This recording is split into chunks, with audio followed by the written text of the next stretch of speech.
You know, I gotta say, for my years and years of doing things online, I am still amazed at the fact that there's a mute button, and it is just wondrous to me in my ability to completely forget about it. Good morning, everybody. How's it going? If there's any way that describes sort of how things are going, that's pretty much it. There's nothing else that I can have that can fit that well. But glad to have you all here this morning. I'm trying to log into my chat real quick so I can start pushing things. But hi, everybody. How's it going? What y'all up to today? Let's make it happen a little bit today. So, as you can tell, I'm entirely discombobulated and just trying to get everything together here right now. But oh my gosh, I gotta hit everything to make it white again so I can actually push it to air. So I hope wherever you are at whatever time it is, you're having a good one. So yes, good morning to you, Jared. Hello, Jared. Greetings from Norway. Glad to have you aboard with us here. So fantastic. Worldwide, everybody, worldwide.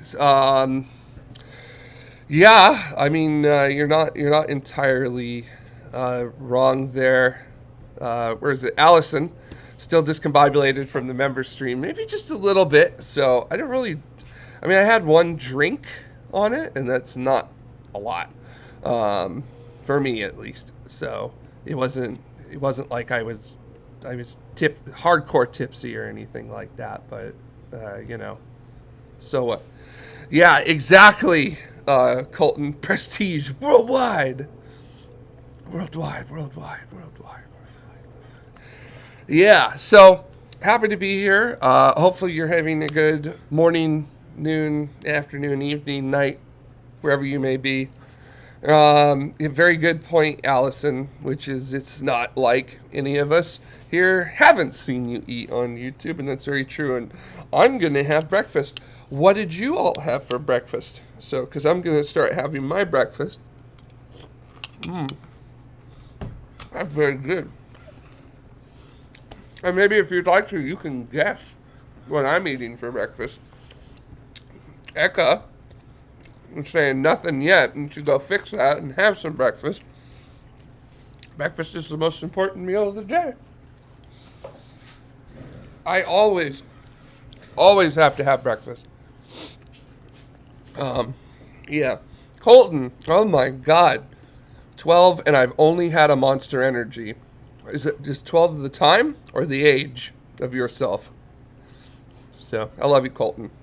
And yeah, true, breakfast is the most important meal of the day. To me, I have to. You're welcome, Colton. To me, I have to have breakfast. I am a breakfast haver. Yeah, it's so important to have some. So, I cannot start my day with it. Thank you, Loopy, for thank you for your comment, Loopy. I appreciate it. Also, Allison had some orange juice, and you're eating some fruit, so that's very nice. It sounds delightful. Has anybody guessed yet what I'm having?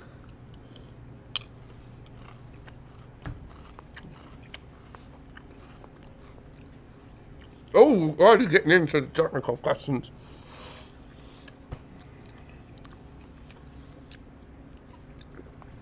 Okay.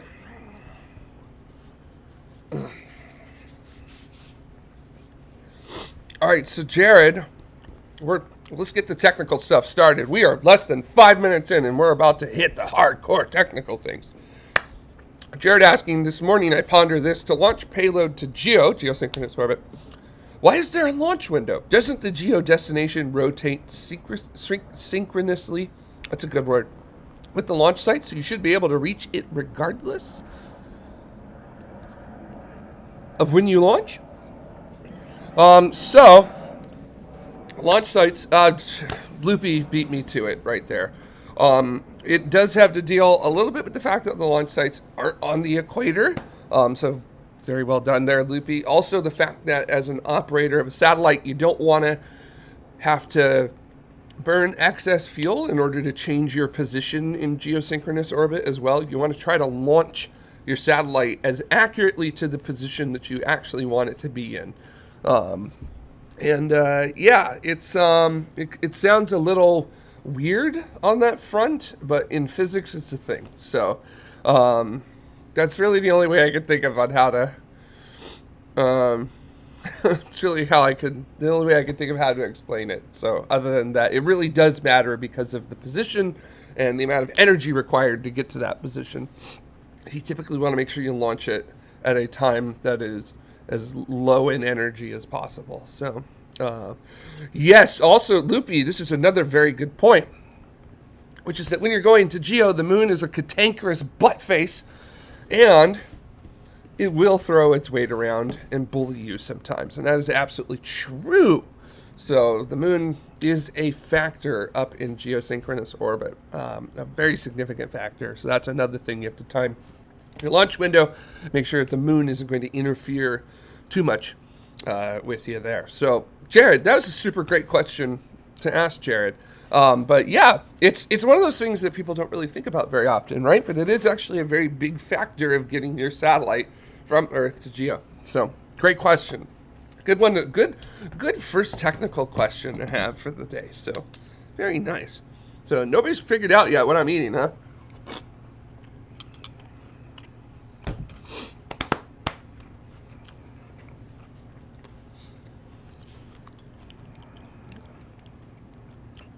All right, and Loopy, bringing up another, Loopy, this is another excellent point, which is that a lot of them don't go straight to geo. They're put into a super synchronous orbit, so it's less energy dependent, or less delta V to work with that. So it is cheaper to circularize, and of course, the further you go away from the Earth, the more powerful the influence of the moon is. So, yes, that's one of those. JTTV saying, "What's up, Comet Hater? Good to see you too this morning." JTTV.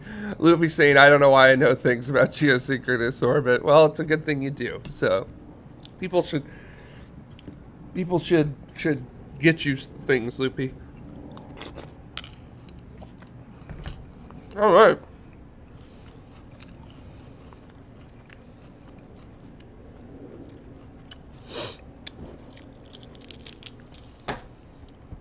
Yeah, very good point, Ryan. Good morning, Ryan. Which is tomorrow. What are orbits coming 2028? So, yes, very, very true on that front with that. So, once again, just a happy good morning to everybody. Just kind of hanging out today, enjoying ourselves. Yeah, don't forget to like, comment, subscribe to this, I guess. And, yeah, just enjoying ourselves this morning. We're having a hangout. So we're hanging out. You can ask me almost anything here. Obviously, there's like things you can't talk about, but if I can't, I'll let you know I can't tell you. Loopy here. Orbits aren't real. We made them up to sell more satellites. They play us for fools. So, yes, possibly. I don't know. So, it's not really my department of places for things.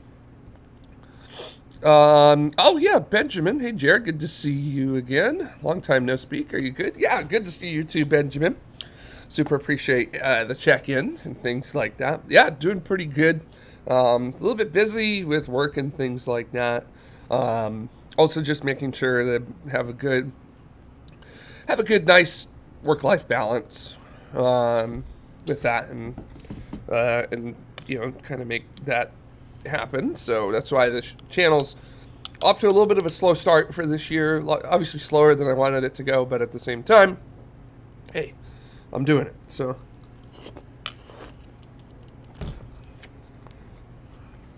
and that's what matters.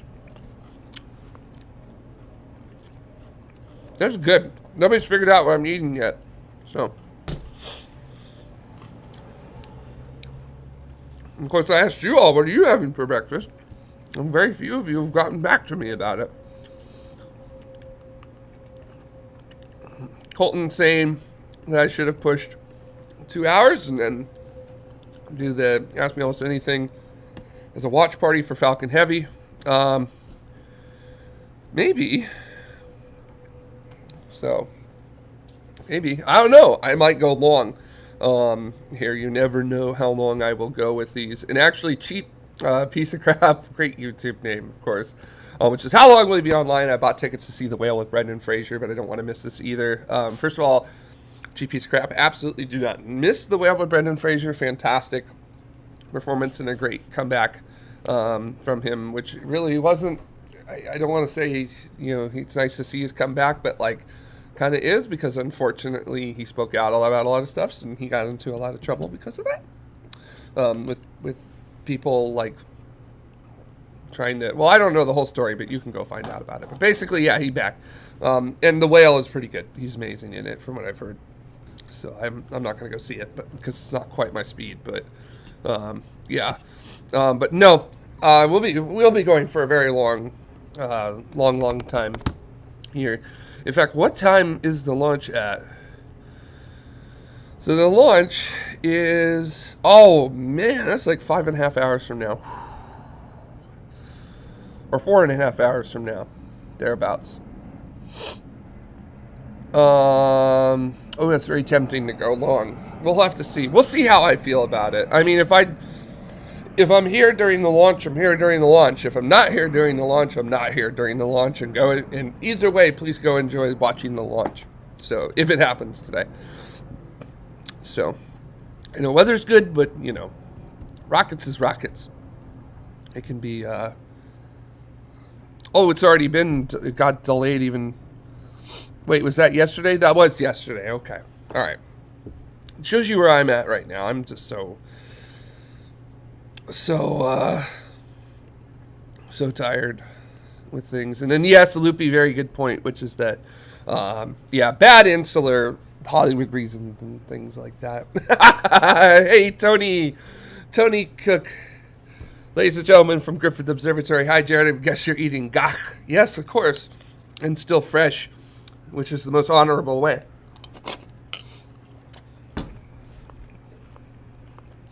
Oh.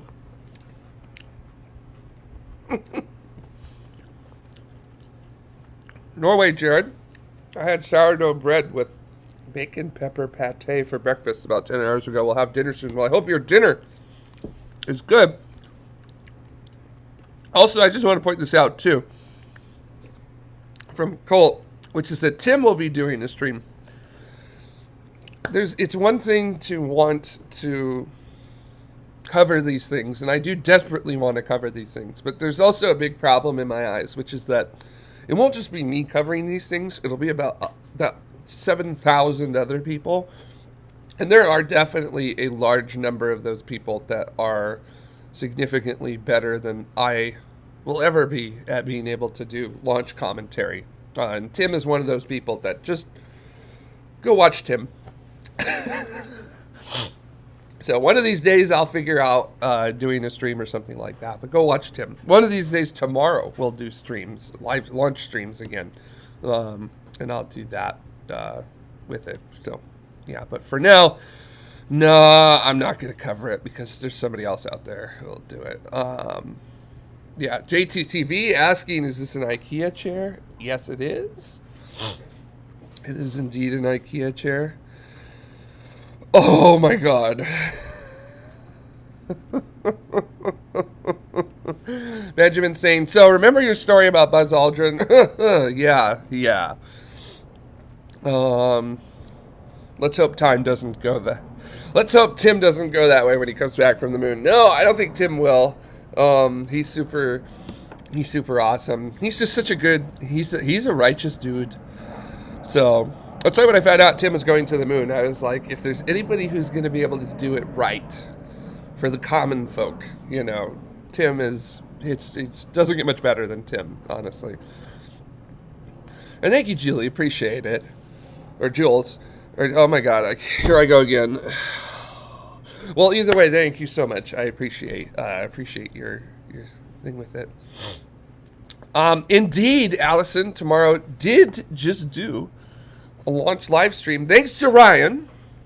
And of course, Loopy's pointing out very good, which is that Ryan did because it's special and he's British. And he was on site. So, I guess I could go to Vandenberg and cover launches from there like Ryan did, but also I got to get with it. So, all right, thank you, Jules. I appreciate it. And actually, Colton, yeah, I wouldn't mind jumping into one of those streams. It's just I'm going to be more like a color commentator about that. I don't know. Maybe I will go long today. I don't know. Let's find out. We'll see. We'll see how it goes. I'll tell you one thing. I'm going to take a couple breaks today, obviously. These streams last anywhere from 3 to 5 hours usually, so that might put it sort of right in the wheelhouse on that. Yeah. Actually, Benjamin asking, can we guess on here what subjects Tim can't talk about? I can't imagine there's much to be secretive about. Actually, there is quite a lot to be secretive about. I'm super appreciative of Tim coming on tomorrow, especially his last second, as that was, to do that interview with him. But it was one hell of an effort through the PR group to make that happen, and I will leave it at that. So nothing that was Tim's fault, I can tell you that. Nothing that was Tim or the people that work with Tim's fault. So everyone on Tim's side of everything, nothing short of perfection to work with. So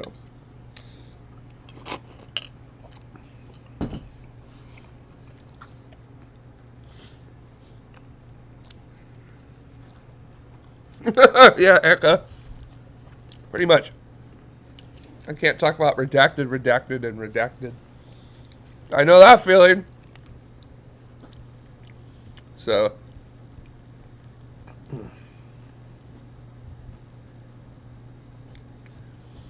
Well, I hope everybody's doing good so far. We're 18 minutes in.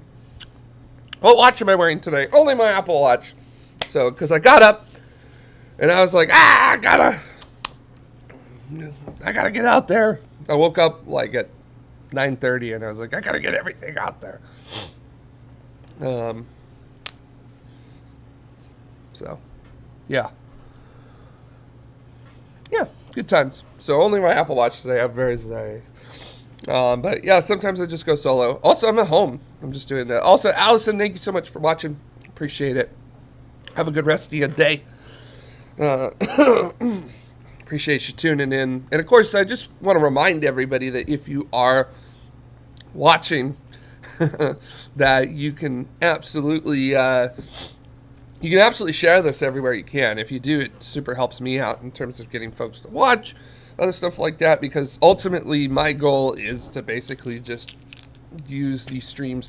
I'm using these streams both as a means to talk to y'all, because y'all are just some awesome, fabulous folks, and I think you're amazing.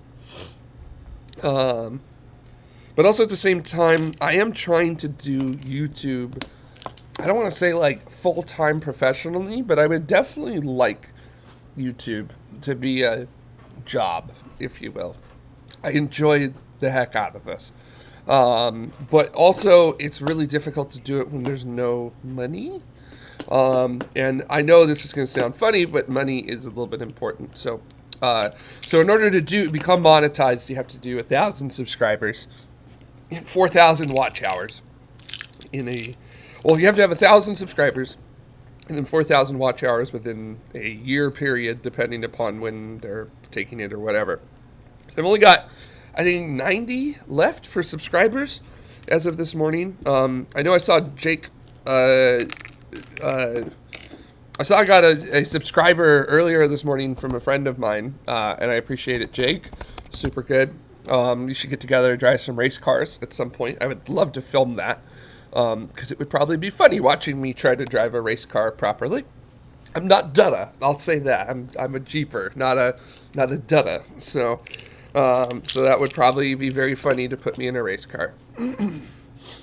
But watch hours, 4,000, and it will fluctuate because the stuff that I have over a year ago gets cut off immediately.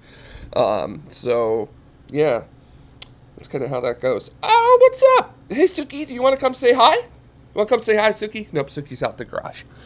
So, my little Suki girl, she's walking around trying to figure out where to do a poop or a pee because it has rained. So everyone is panicking right now. Even the dogs, cats and dogs sitting together, mass hysteria.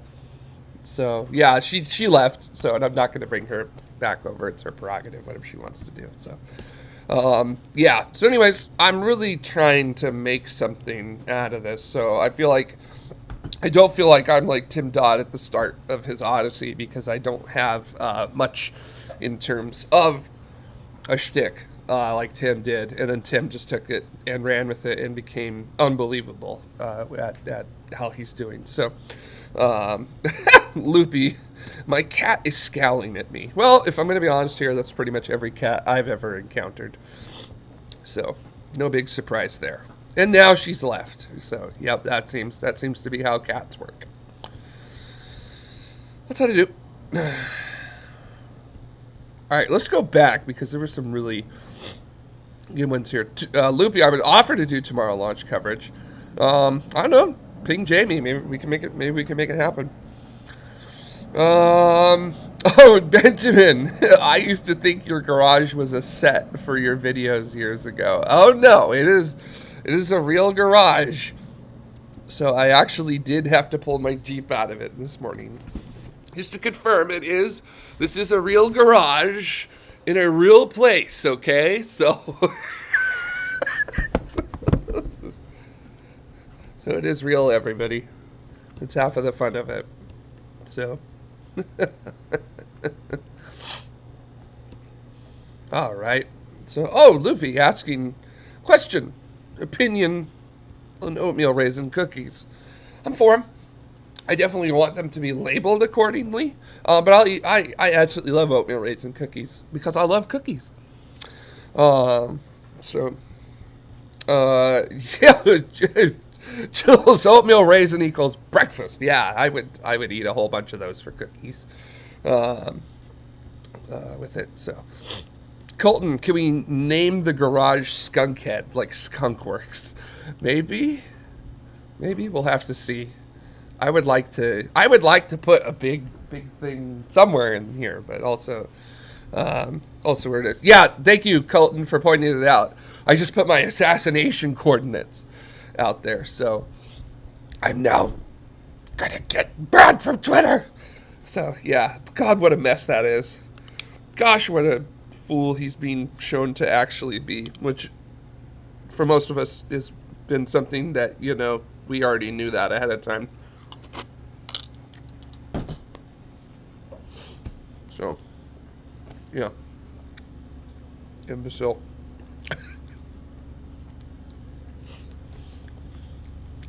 It's not cornflakes. You're on the right track, though, Benjamin. It's not cornflakes. Nobody's been able to get it right yet, though. So, nobody's been able to get it right.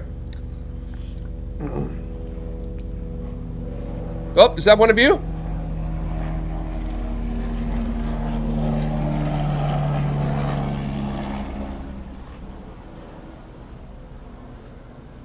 Maybe there's something to this. No, there isn't. All right. Hey, what's up?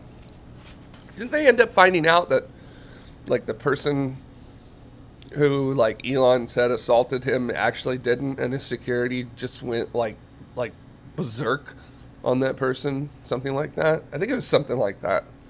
So, I don't remember. All I know is just that they were asking Elon's security to come in, not the person, after they had identified him. So, right? So, very much reminds me of a part of Glass Onion, wouldn't you think? So, I still love the fact that Glass Onion, is totally taking the piss out of Elon. But the thing is, it's not, it was not at all at that time intended to do that. I think it's just pretty much It's amazing to me that kind of synchronicity of it just so happening to work with that way. So, I'm not a fan of Elon. I think there's other people to highlight that you should. Glenn Shotwell, John Innsbrucker, Tom Mueller, actual people I think that have caused the success. Writing checks is easy. I can write a check. Actually doing it pretty difficult. And I'm fairly confident that no, he's not actually as involved as you want to think he is. Outside of the rubber stamps. So, not Frosted Flakes. Good guess, though. Oh, Eka, that's so cool. It's been way too long since I flew a piston airplane engine. I want to. I want a pilot's license so bad, but being bipolar, I am not allowed to get a proper pilot's license. So I can do light sport and I can do gliders, but I can't do regular airplanes. I can't go to private. I can't do multi-engine or instrument or other stuff like that. So yeah, so not much on my front that I want to do. I still want to. I actually do want to get light sport and glider because both of them sound really fun. And light sport, I could like airport hop from LA to San Francisco and back, which is really cool. So, anyways, pardon me for like 5 seconds. As I just just mentioned, being bipolar, I have to take my pills. So, and I need something to drink to take my pills. So let me go grab something to drink real quick.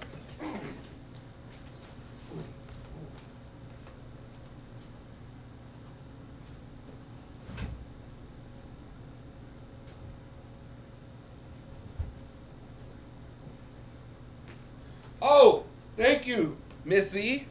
I appreciate that. Thank you so much for that. So that's why you came into the garage, huh? Oh my God, this dog, I swear. She took a dump in the garage. I'll clean it up, but my dog took a dump in the garage. Thanks. Why can't you do that outside? Yes, I'm looking at you. Why can't you do that outside? That's no excuse. I don't care. I don't care if it's wet. I still went to work yesterday and it was wet. So. Benjamin.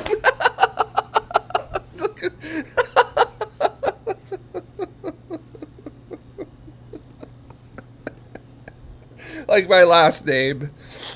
Benjamin, is that really... Because I didn't want to say your last name at any point with it, so I didn't want to attempt to say it because I didn't know if do was the correct way to say it or not. But of course, Jules, very good point. She's a dog, of course she did. So yeah, it's true. So some people do as well. Some people are very much like dogs. Anyways, nobody's gotten this right yet. Bran flakes, no. This is a cereal that. I guess many people would describe it as childish. It's not mine, but it is a real last name of a man I once knew. All right, Benjamin, that works. I appreciate it. Kind of like me with head. There's people for some reason have a really hard time comprehending winner, chicken dinner, loopy with cinnamon toast crunch. That is 100% exactly what I am eating right now. Why does Jared, can adults figure out why Jared likes the taste of Cinnamon Toast Crunch? Because it's good. And I'm actually 8 years old. All right, it's good stuff. It's good. It's very much like Cocoa Krispies. It makes the milk its flavor. And that's, like, extra good if you ask me. And of course, to round off this healthy breakfast. As you can see, I'm doing such a good job at taking care of myself this year. I really stepped up into 2023. And I said, I'm going to be into fitness. Whole piece of pizza in my mouth at once. Oh, Dr. Pepper takes the edge off. Some good stuff.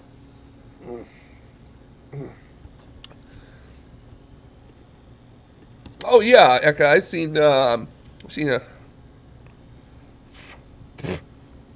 thanks hairs.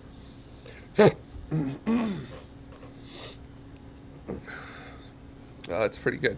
Oh yeah, I'm sorry, Jules. I saw that question from you, and I actually have a story related to that, because I have done something like that. But I'll bring it up in just a second because I'm looking around with it here.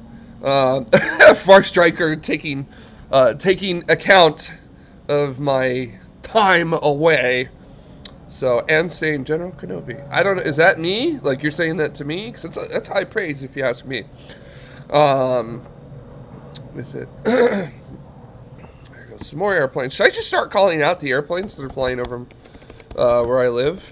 At least on enough of a delay so that I don't pinpoint exactly where I am or provide assassination coordinates. Colton saying Dr. Pepper is so good. Yep. It is my second favorite soda.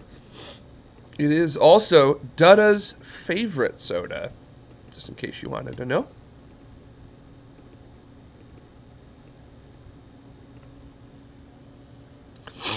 All right, that was a Delta flight from Las Vegas to Los Angeles that just did it. Very cool.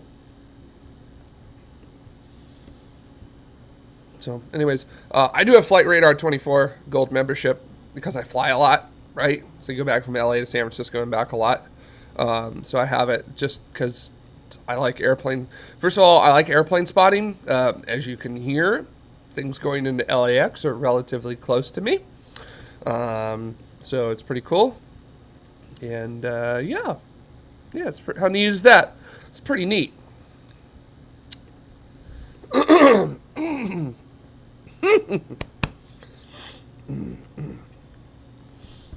So Benjamin asking, have you seen Avatar yet? Nope, I haven't.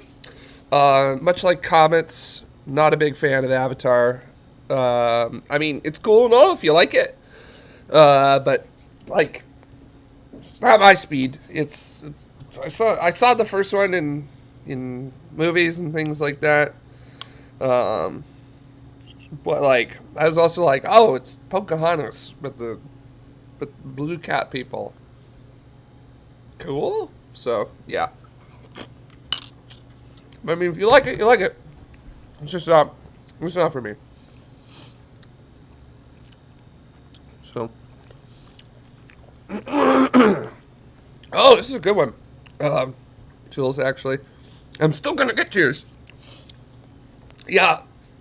Benjamin, I heard the effects are just like absolutely ridiculous in it. Like they actually were able to get water to look correct, which is in special effects. It's been like one of the holy grails for the whole existence of special effects. So that's really cool that they were able to do that. So, pardon me, need to take a little happiness.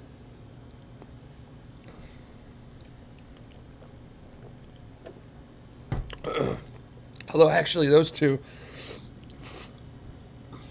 meds were my on my back and grow back, damn you, medications. I'll show them off. This is my stability medication. This is like my my independent suspension for my moods. Keeps it nice and steady.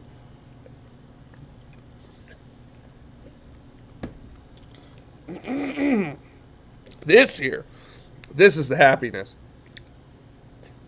It's good stuff. And then this is the one that that because my happiness makes me have hand tremors and other fun things like that. This is the one that stops that. It's the one that makes me not tremory. So basically, that's my medication to stop the medication.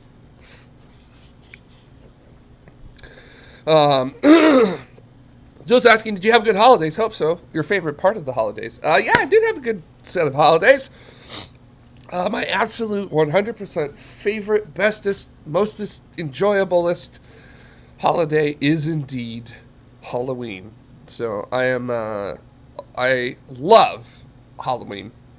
And yeah, that's my favorite one. So to me, that is like the only holiday. I don't want to be like, oh, sorry, I dropped some stuff. I don't want to be like it's the only holiday that matters, but it kind of does. It's my absolute 100% favorite of them all. And then Colton, I will address that. Um,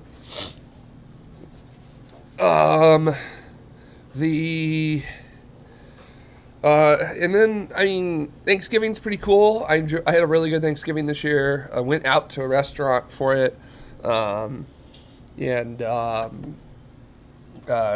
went with family, and it was really nice. Always appreciate it. Really low. I just had some low key holidays this year because we just didn't really want my family and I just didn't really want to like do much. Like we were just like we'll just enjoy it. We'll just quietly enjoy ourselves, this year, and that's what we did, and we had a great time with it. So we just didn't, we just didn't,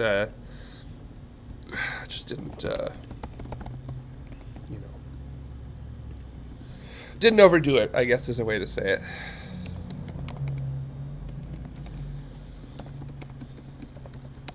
Sorry, I'm having a message. All right. Now I'm back. So, sorry about that, guys. Although, also, not really sorry about it, honestly. So, all right.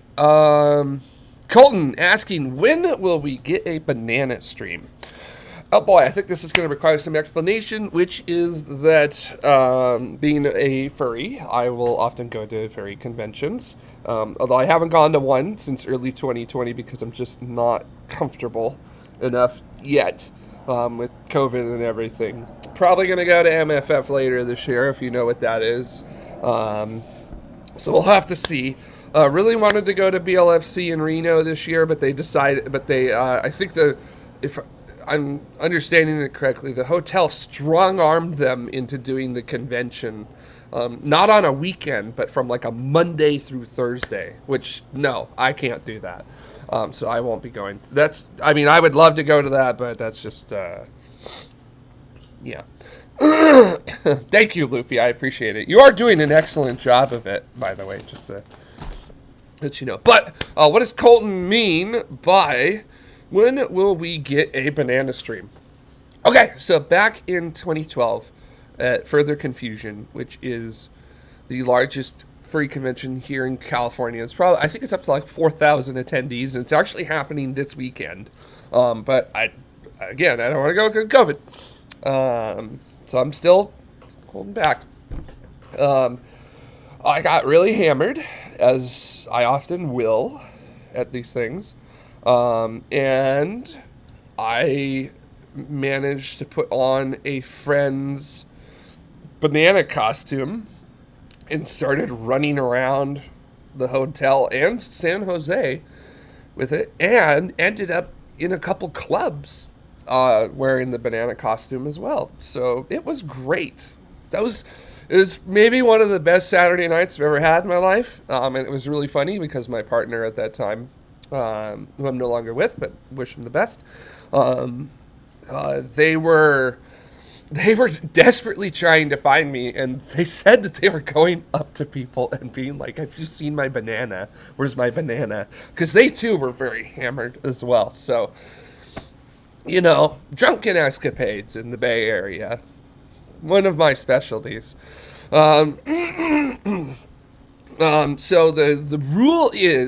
the thing is, I will wear the banana costume, but there are two rules with it, and they stipulate how the banana costume is worn. One, I have to be absurdly hammered before I am allowed to put it on. Or two, I am about to do a special event, which is fine with it. So like in Halloween, I'll wear the banana costume while I'm not hammered. and then eventually, well, I am hammered as well later that night. Or I think there was a tomorrow news episode during the pandemic that came out on Halloween, and I wore the banana costume for it. So I think so. I can't remember. All I know is I was hosting it, and of course people on the internet were like, "What are you doing?" And I'm just like having fun because you people don't. So yeah, Chili's talking banana daiquiris. I actually, it's so funny wearing the banana costume because I really actually don't care for bananas all that much. So also Loopy, didn't you give a presentation on aerospace in the banana suit? No, I haven't yet. But I have participated in this thing called Turnt Science for several years now at convention, at both Further Confusion here in California and MFF on the other side of the world out in Chicago area. Turnt Science is basically you get very drunk and then you try to give a 10-minute presentation about something involving science. So, and I've done a lot of aerospace talks on it while just absolutely blitzed. And it's so much fun to do it because everybody is like so into it. And then there are some rules too. Like every 5 minutes you have to take a shot. Also, if you start going over your time, you have to start drinking, but it's shots of Malort. So Bennett Elder, if you are here in the chat room, I think it was you who mentioned Malort in the stream, the Tomorrow stream on Friday night, and I immediately was revolted and just and that's because I have experienced the wrath of Malort before, and oh my god, I don't know why anybody drinks that, but you know, it's a thing. So it was terrible. And then Benjamin Peanut Butter Jelly time. Yep, that is like the biggest thing that people say to me whenever I have the banana costume on. They're like, it's peanut butter jelly time, and I never get tired of it. I absolutely love it. It's so good. I just freaking love everything about it. So also another one of my favorite things is so at Further Confusion they have a party floor, which is a place where you can go party, right? Oh my god.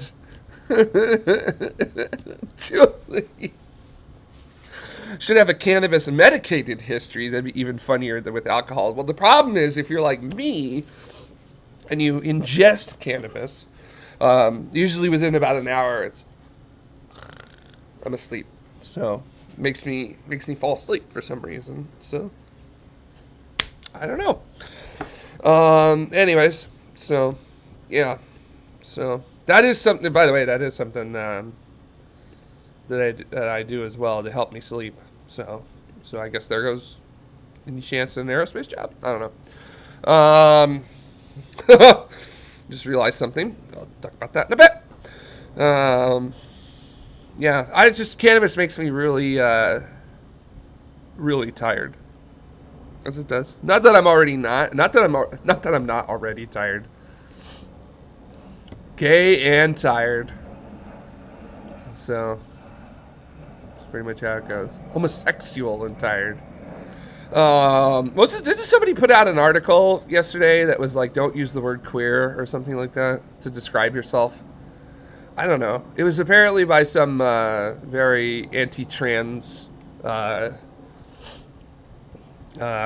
English newspaper, like a newspaper in England that's well known for being against trans folks, which, first of all, Jared says trans rights. Trans rights are human rights, in case you want to know.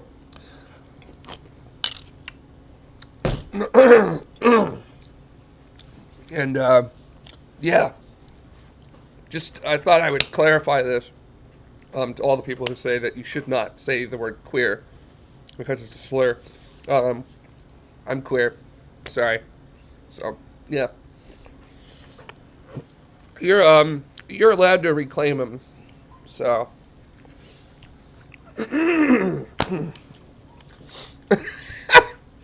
Eka, I'm going to say this right now. I can comfortably say I've won every banana eating contest I've been in.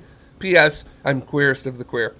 Not gonna do that. Loopy's saying that it was the Guardian, not the Sun or the Daily Mail. I don't know. I don't know English newspapers. And frankly, after hearing about half of the shit that's written in them, I don't want to know about them. Be gone, thoughts. So, Loopy, if you want to ask that, I'm not going to say it. I don't know. Maybe I will do maybe I will get really high one time on stream. Last time I got really, really high, I turned to my partner, Tracy, and I said to them, it's really cool to be dumb about things. So, which was apparently hilarious, but if you ask me, that's a good wisdom. So, my gosh, I'm like phlegm central this morning. I don't know what's going on. Benjamin asking, did I miss a New Year's Eve stream this year? No. New Year's Eve, unfortunately, this year, was when one of those very big atmospheric river storms was coming through California. I really wanted to do a stream, but I was also like, probably not the best time to do it, simply because it's not, just sort of one of those things, it's one of those things where, I was thinking, if something happens, I really don't want to, have a whole bunch of people at my house, stranded or something like that, because it was pretty bad.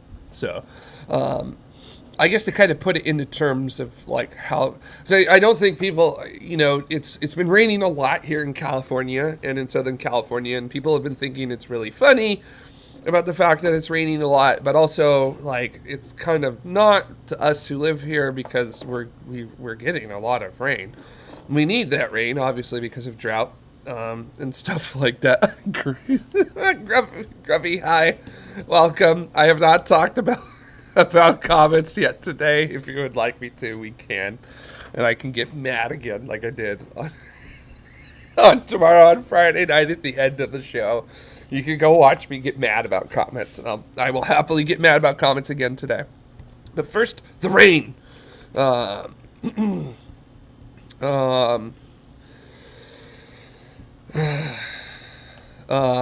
yeah, it's just been it was just very, very, very, very, very, very heavy rain. And yeah, absolutely. First of all, Eka, here in California, we don't really have the drainage systems for lots of rain like we've been getting. So things get backed up like nobody's business, easily flooded. And then also, that evening, New Year's Eve at night, there was one point where it was raining literally 10% of our yearly average in an hour. So, this is a lot of rain. So, just in case you wanted to know, it's a lot of rain. So, and we're actually only 2.5 inches away from our seasonal average. And we still have until June 30th.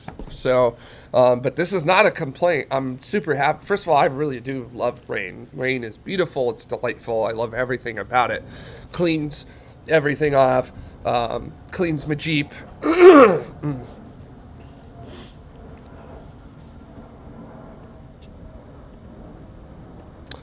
Okay, Ryan, you have a point. Remember when the UK was made fun of by California residents for not dealing with 40 degrees Celsius well? Sure. Yeah, I do remember that. Why do you bring that up?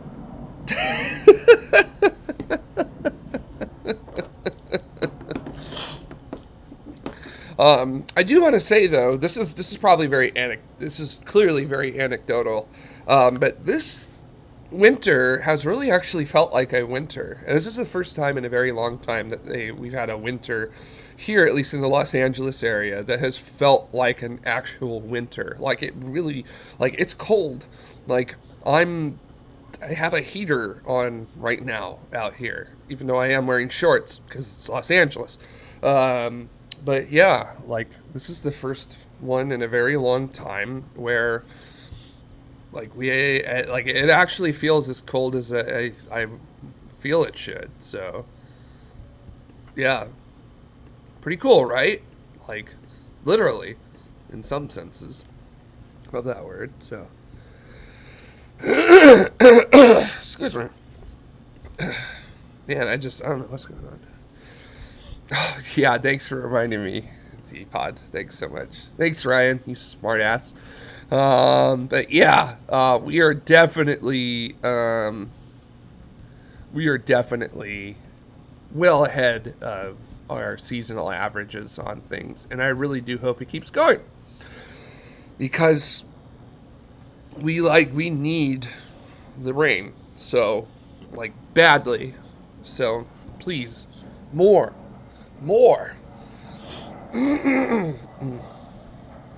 So, anyways, Julie, I am running backwards to try to find the question that you have so nicely asked several times. And it is, if you have the opportunity to attend a paranormal investigation hosted by a reputable group, would you participate? Absolutely.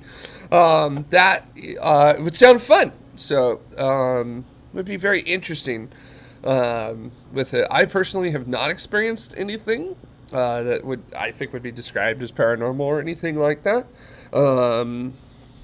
I would say that I have seen several things in the sky that didn't make sense, but also at the same time, my dad, who worked for Northrop, on a multitude of projects that he couldn't talk about, and then the only one that he could was the B-2 after it had been declassified. Wow, that's where my brain is this morning. Declassified. I'm just never surprised to find out that something may be like a UAV or something like that. That's very much where my head is when I saw stuff like that. I was like, that's not moving around correctly, and I am fairly confident that is that's moving very wildly, but it's also very much within the realm of engineering. So, So, yeah, Loopy. Very, very, very funny B-21 Raider tests. Trust me, I might slip out to Palmdale to try to watch it. So.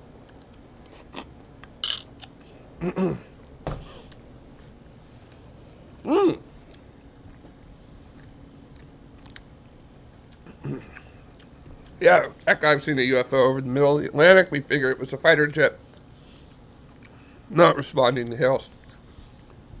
And Julie, that's why it's called the unexplained, unidentified.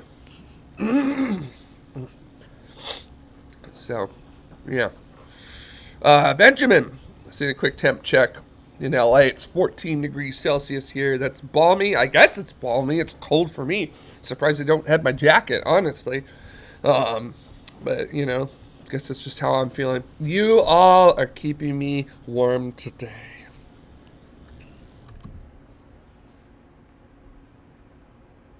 Okay. Oh, Julie, if you do, I would love to do it. I would love to film it and turn it into an episode of adventure. And I can also provide color comedy commentary as well, if you would like, if whoever this is would like it. So I'm more than happy to provide that sort of thing.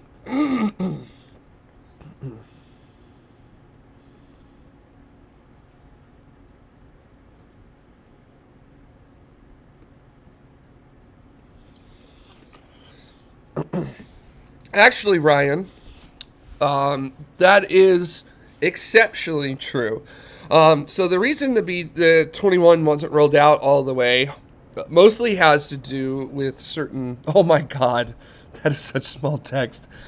Okay, so Ryan's comment says, "Don't know how true this is, but quote, I read on the internet, close quote, that the reason the B-21 wasn't rolled out all the way to reveal was because when the B-2 was revealed, some guy flew his Cessna over it and got photos." So, yes, that is 100% true about the B-2. When they rolled the B-2 out in 1989, some photographers from Aviation Week noticed that there was no TFR or any NOTAMs or anything like that involved in it. So they said that let's just jump in a Cessna and we'll fly over it and we'll take pictures from behind it, because they were not allowed. They're not allowing, public media on the ground to take photos of the behind area, because that's where all the technology was to help with stability and infrared stealth and other stuff like that. But they got up there and they said, well, you can't stop us. And they did it. And they published the photos.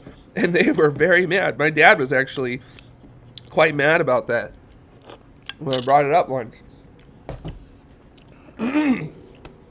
So for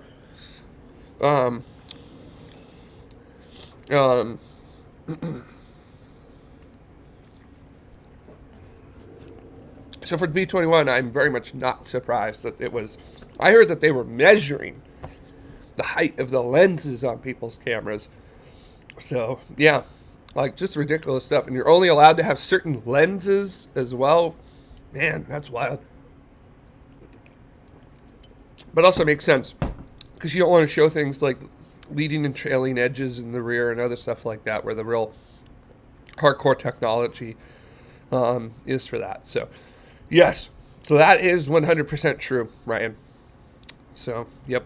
Fully true on that front.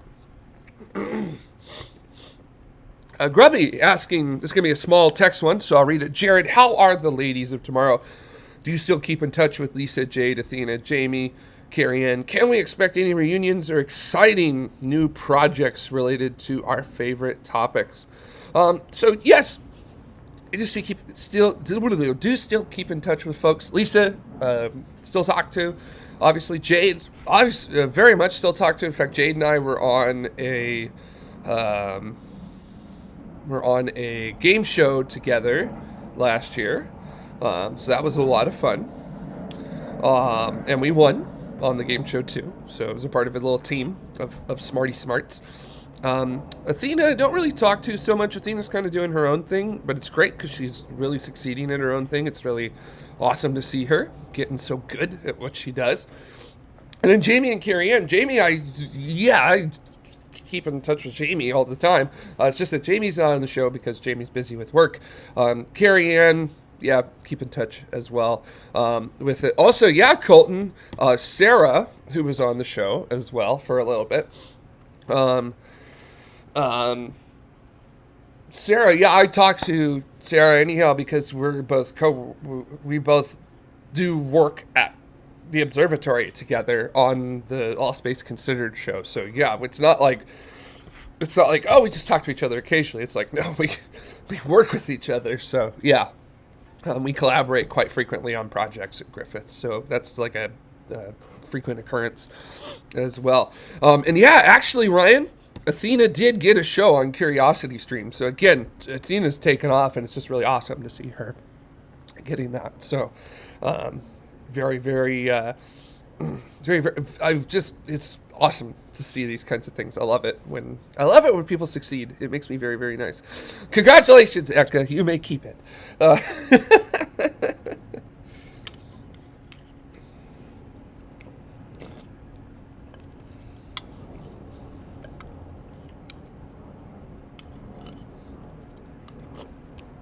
I'm going to finish this off.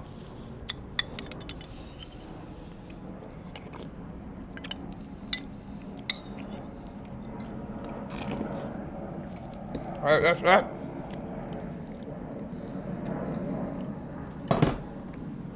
Now, time for the best part. The cinnamon milk.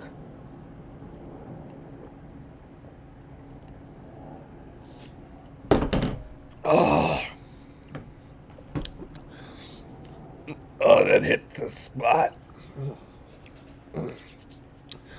So Benjamin asking, what is that project at the observatory? Well, up at Griffith, we are finally getting, after a very long battle, the embracement of YouTube and other things like that. So, very excited to say that we are getting ready to gear up our YouTube channel at the observatory. And we'll just have to see how it works out. There's a lot of milestones and other stuff that we're working on. Yeah, so we got to figure it out. So, but we're very excited. So it's no longer just like the one show we stream once a month. We're going to be trying to actually make a channel out of the Griffith Observatory YouTube stuff. So, yeah, and I'm helping them out as much as I can. On that front, there's a lot of it is very much like that's out of my hands, but at the same time, you know, it's there's a lot of the things that are needed to get a I don't want to say antiquated, but I'm trying to figure out a nice way to say this, because it's not wrong what's occurring, but it's definitely one of those things of like, I'm really struggling to figure out how to say this nicely, and it's not because I don't want to say, it's not because it's mean or anything. I just can't think of it. Yeah, there you, that's a really good way, Loopy, to say slightly behind the times.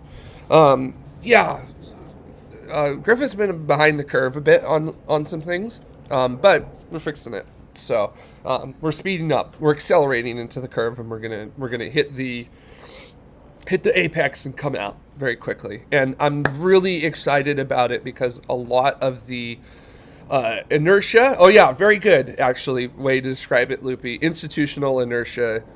I don't want to say impeding innovation.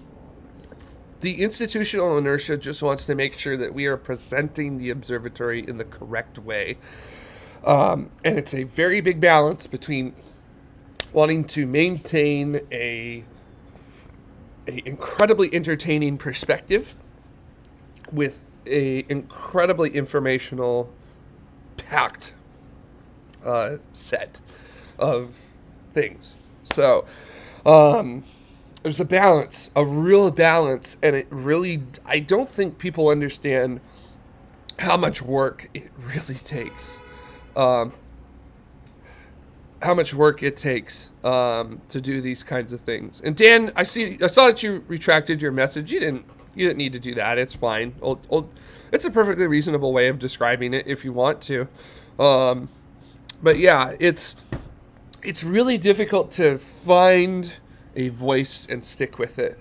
But I don't want this to sound like a bad thing with Griffith, where it's taking us time to figure it out, because I think it's a really good thing, because Griffith is making sure that it maintains its Griffithness, I guess is how I would describe it, because we don't want to lose what makes us so unique in the scientific world, which is the fact that, you know, you could go to a lot of different science museums and look through their exhibits and do things like that, but one of the best things that I feel like one of the best things that we do at Griffith is our ability to present those ideas from the people who are there. We really use the people who are there, and I think that's the big difference, is that we have panels and stuff to talk about exhibits, but it's also the secret sauce to Griffith to me is the fact that there are persons on the floor that you can actually talk with who are knowledgeable about these things. And that's usually not something that you get at another science museum. Like, maybe someone will talk to you about it, but they're not really going to, that's not really their job there, you know what I mean? Like, they're there on the floor to kind of just make sure that things don't go wrong while up at Griffith. Not only are you on the floor to make sure things don't go wrong, but you're also there to talk to folks, answer questions, talk about exhibits whenever you want to and however you'd like to. We're just trying to figure out how do we shift that kind of stuff over to the internet with it. And And Tony, I figure I can push what you said because our retired observer, astronomical observer from Griffith Observatory, antiquated. Yeah, that is a good way to put it. But I can happily say a lot of that stuff's getting chipped away slowly with a toffee hammer, but I mean, way better than what it did. So, yeah. Jared, asking, is it Griffith we see a lot in aerial shots in Lucifer and Netflix? I don't know. Is not watching Lucifer. So I don't know, but Griffith is usually like in a ton of establishing shots with it. So yeah, anytime there's like an establishing shot of Los Angeles, Griffith tends to be in it. And yes, thank you so much, Julie. I appreciate that. That's how we met. After all, at Griffith is an excellent speaker and educator of crowds. Thank you so much. I appreciate that. My goal in life is to get as many people excited about space and science as I can about at a level of how excited I am about it, because to me it's the best thing ever. And as I will always say, my go-to line, space brings out the best in us. That is why it is worth all of us being a part of it and telling it to everybody that we can. So, all right. So, yeah. Yeah, actually, this is a really good point here, Benjamin, which is that you can't hit the ground. You can't expect to hit the ground with a huge production level going off. I do want to say in recent years, we have gotten a lot of really good stuff underway at Griffith on the technology front. Now that we have the technology figured out, now we're starting to look at the content. And that is an awesome place to be, and I'm really excited about it. So, yeah. It's cool. I want to talk about some of the things, but there's a lot of stuff that's still in flux. So I gotta, I don't want to say temper my expectations, but it's just like I gotta make sure that I don't talk about things that aren't like in concrete, I guess. So, because it's not like I can't talk about them, but it's just I don't want to say something and then it doesn't happen. You know what I mean? Like, that's something I'm trying to do with my YouTube channel, and I'm not doing very good at it right now. I don't want to say I'm going to do something and then not do it. Like with STS this week, when I shot it with Blake. And I'm like, oh, guys, here it comes on Saturday. And then yesterday I was like, no, this is a lot harder than I remember it being. So, yeah, no, it's not coming out today. I'm trying to figure out if I actually want to release the STS3 or not, and it's because I rewatched it and I just don't. The vibes are a bit off on it. I don't know if I'm going to release it. I don't know if the vibes are off just because I haven't watched I haven't seen an STS in so long, or if it's just like me and Blake we're rusty on stuff. But yeah, so. Yeah, actually, this is a really good point, which is that NASA spaceflight, they weren't doing anything with their YouTube 3-4 years ago. And now look at them. They are they're on another level. So, boy, I tell you, if I were to ever be a guest on NASA spaceflight, I'd probably do backflips. That's like one of my YouTube bucket list items is to be a guest on NASA spaceflight. That would be really cool. So. I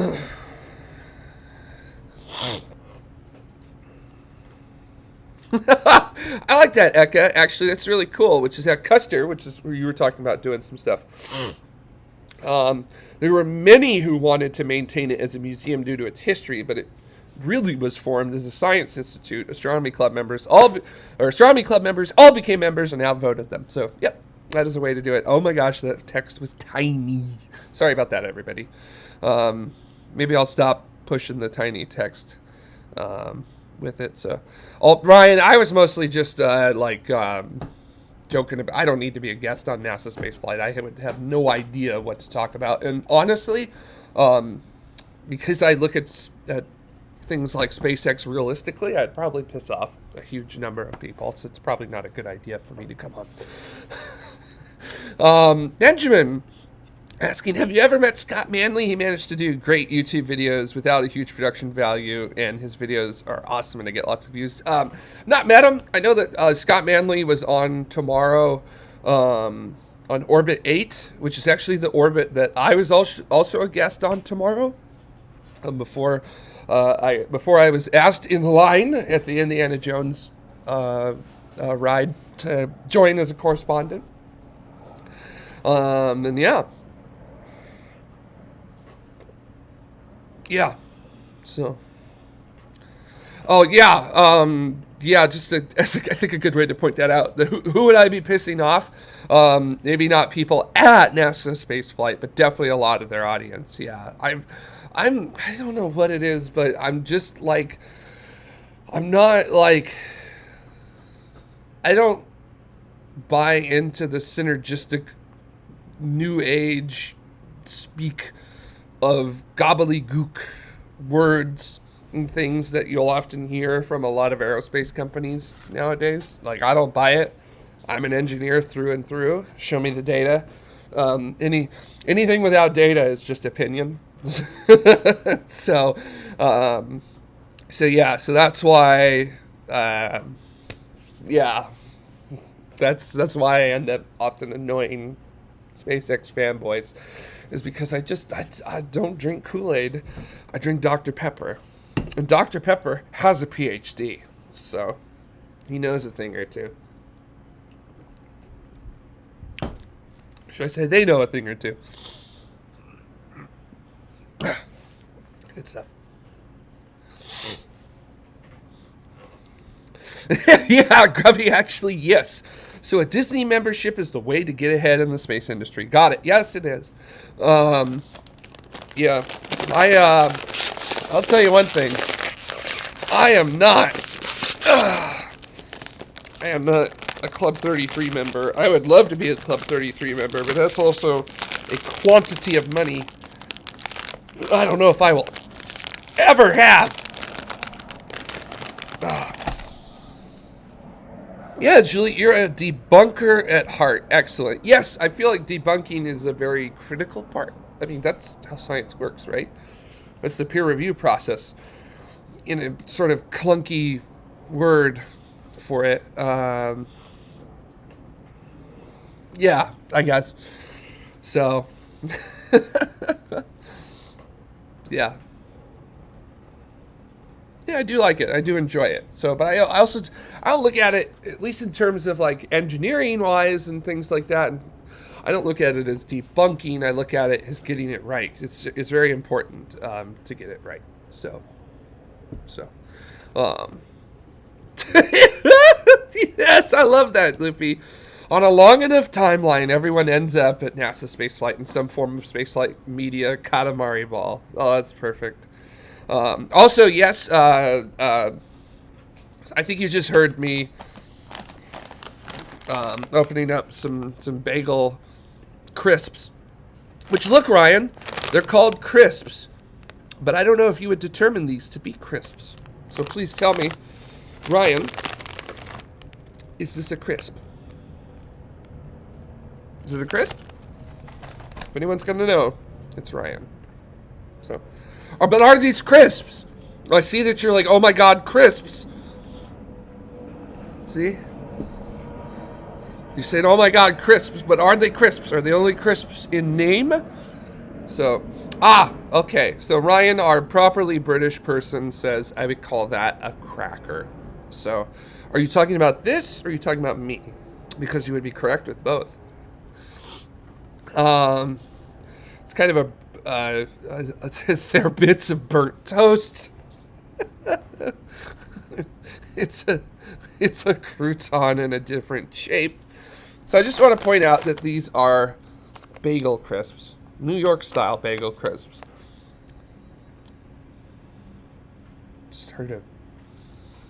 I just heard like a very loud whistle from somewhere. I guess the game is on. Yeah, crisp. Oh. I love that. Eka, they're C-Nos. They're crisps in names only. Perfect. I love it. Anyways, this is like one of my favorite snacks. So.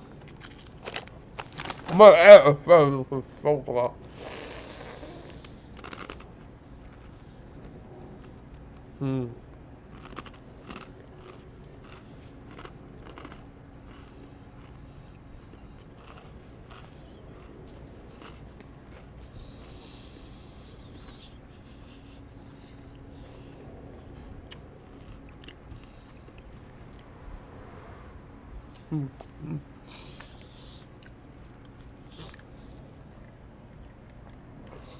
Yeah, and actually, Loopy, this is a long.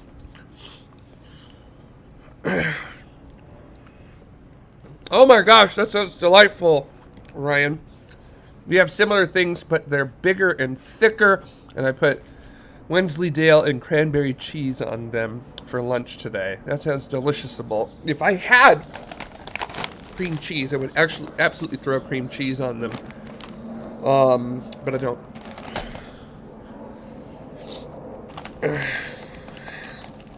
So Loopy is bringing up that these are croutons, and Loopy, another long comment, so let me read it for you all. A crouton is a bread that is toasty dried in a small shape. So I think this is a crouton, and just like a crouton, one can't help but eat them right out of the bag. Like, if you wouldn't just eat a handful of croutons when given the opportunity, I don't trust you. Well, Loopy, you could still trust me, because I literally have a bag of croutons in my kitchen, and I eat croutons as a snack. I love croutons, they're good.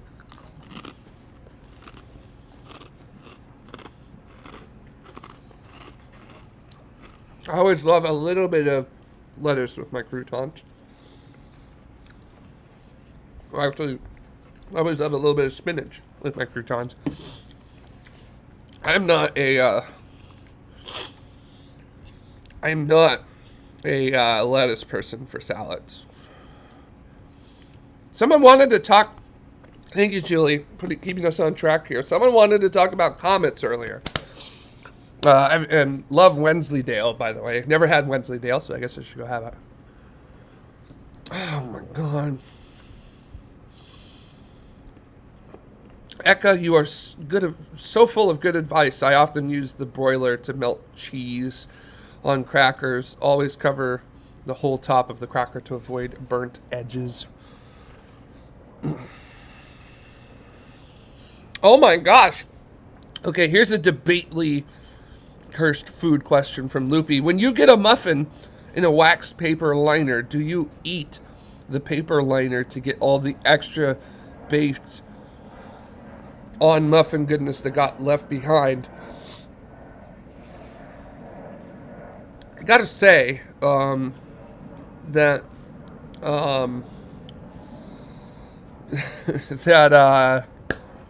yeah, you do.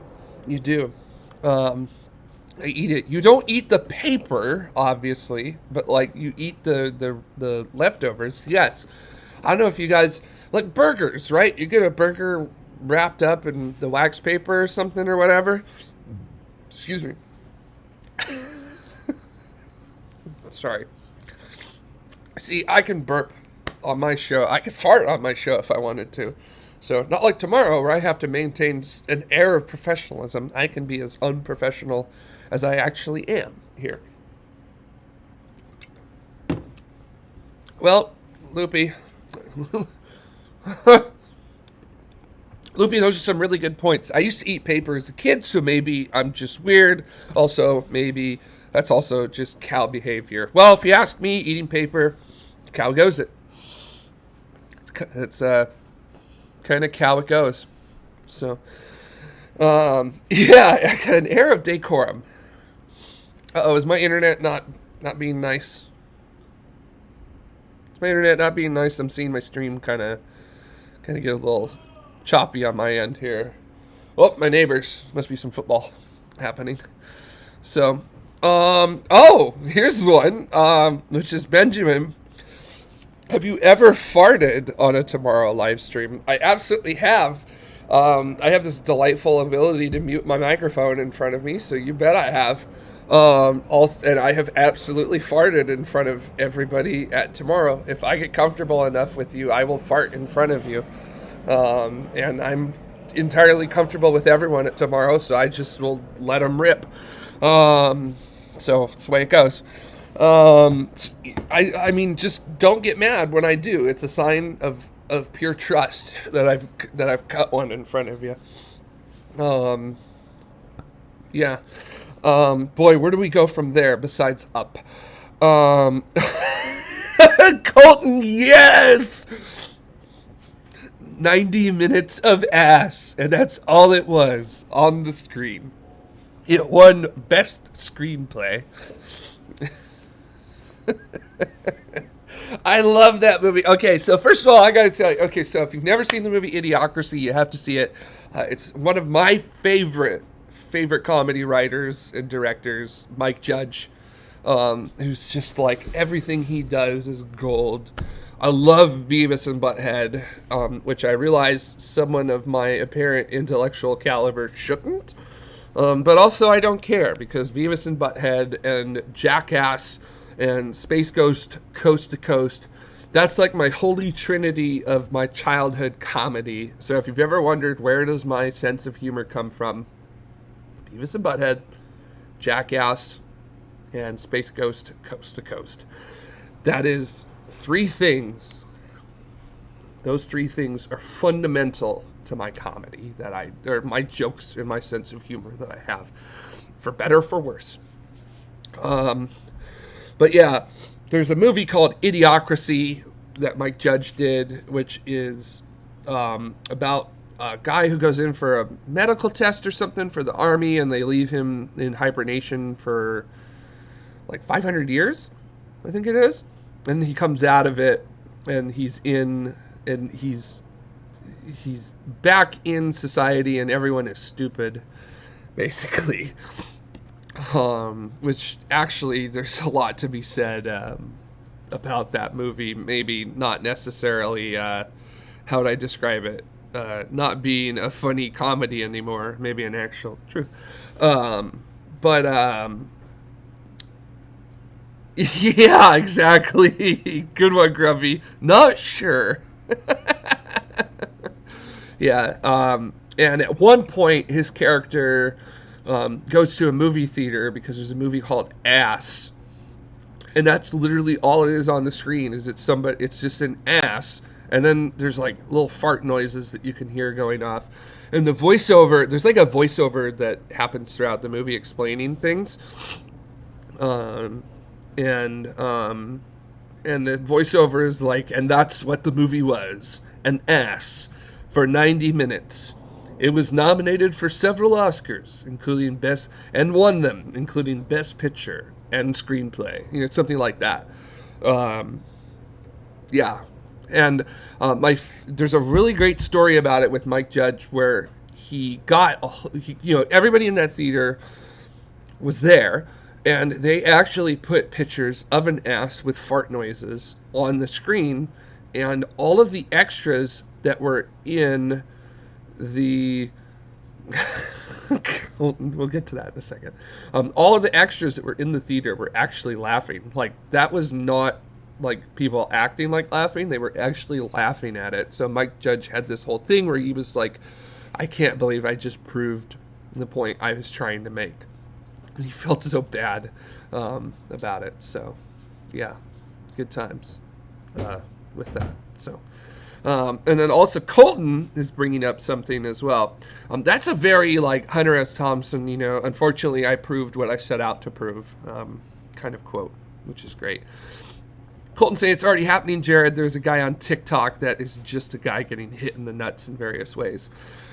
Which, if you haven't seen the movie, the top TV show is called Ow My Balls. And it's a guy who's literally just getting hit in the balls in a multitude of different ways. So, and that's all it is. It's 30 minutes of that. And the best part about it is that yeah, it's actually funny. I'd laugh at that. In fact, you do laugh at it in the movie. I think that's one of the best things about Idiocracy is that you're laughing at the same, you're enjoying yourself much in the same way that the people 500 years from now are. So I think this should give you a little pause to think, right? Maybe? I don't know. So, I don't know. Somebody getting hit in the nards is funny. I don't. Good one, Eka. I'm not going to push that one, but that one's. Oh yeah, Grubby. That's another scene in the hospital. When he's in the hospital, they're trying to figure out how to do a medical test with him, and one of the medical doctors there is like, "This one goes in your mouth, and this one goes in your butt." Oh no, wait, I don't. And then switches them around. It's such a good thing. Wait, what? Oh, Ryan asking questions for Americans on your TV show adverts listings. Why does it say like 8 p.m. 7 Central? Why not list it as Eastern time? Why list Eastern? Why only list Central? What did Mountain and Pacific ever do? I don't know. Honestly, I don't know. I don't know what we did to deserve not having attention paid to us, but apparently we are not allowed to have attention paid to us. And by the way, I would just like to Loopy asking, do they do Eastern Central out west for you too? They actually do. They will say for a show like watch. See, guys, I don't watch TV. I legit don't watch TV. So I don't know like what a popular show is on TV right now. So let's just say, yeah, Beavis and Butthead tonight at 8 p.m. Eastern. And like I will hear that on MTV or with it. So yeah. Oh, well, that explains a lot, Ryan. Actually, what you're saying, I just saw an advert for Saturday Night Live last night, so I was wondering. Yeah, Saturday Night Live is live for the East Coast, and then it's on tape delay for everybody else. So also, it's a good thing that Saturday Night Live is on tape delay for everybody else, because then they can maybe go in and edit out bits, so that way Saturday Night Live could actually be funny for the first time in 2 decades. So, anyways, I said it. One hit a season does not make a series of gems. So, just throwing that out there.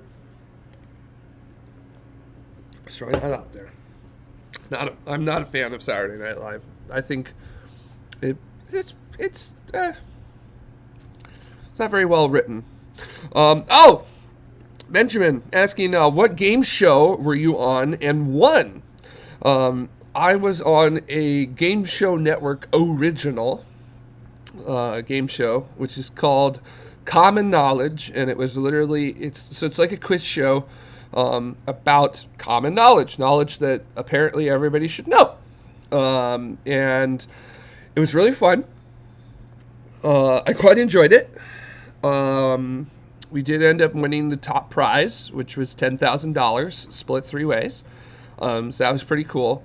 Didn't know that you don't have to pay taxes on your winnings unless you're at a certain threshold, which I did not reach. So that was really cool. Joey Fatone from NSYNC is the host of the show. They're still doing it.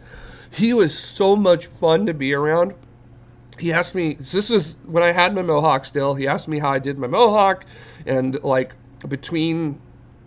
during segments when they were moving cameras and stuff, the stage manager would put music on and Joey would start dancing, and then myself and Jade and Jason, who was a friend of ours on our team, we would start dancing. So we were dancing with Joey Fatone and other stuff like this. And that was I don't want to say a child.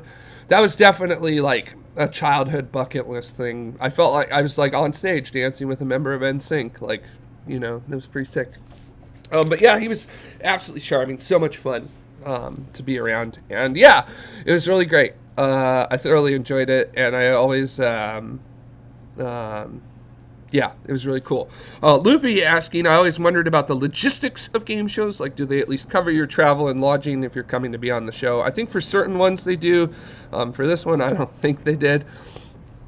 Also, myself, Jade, and Jason, who are on our team, were all LA locals. So here's a fun thing we had to do. We had to show up at the studio at 5 a.m.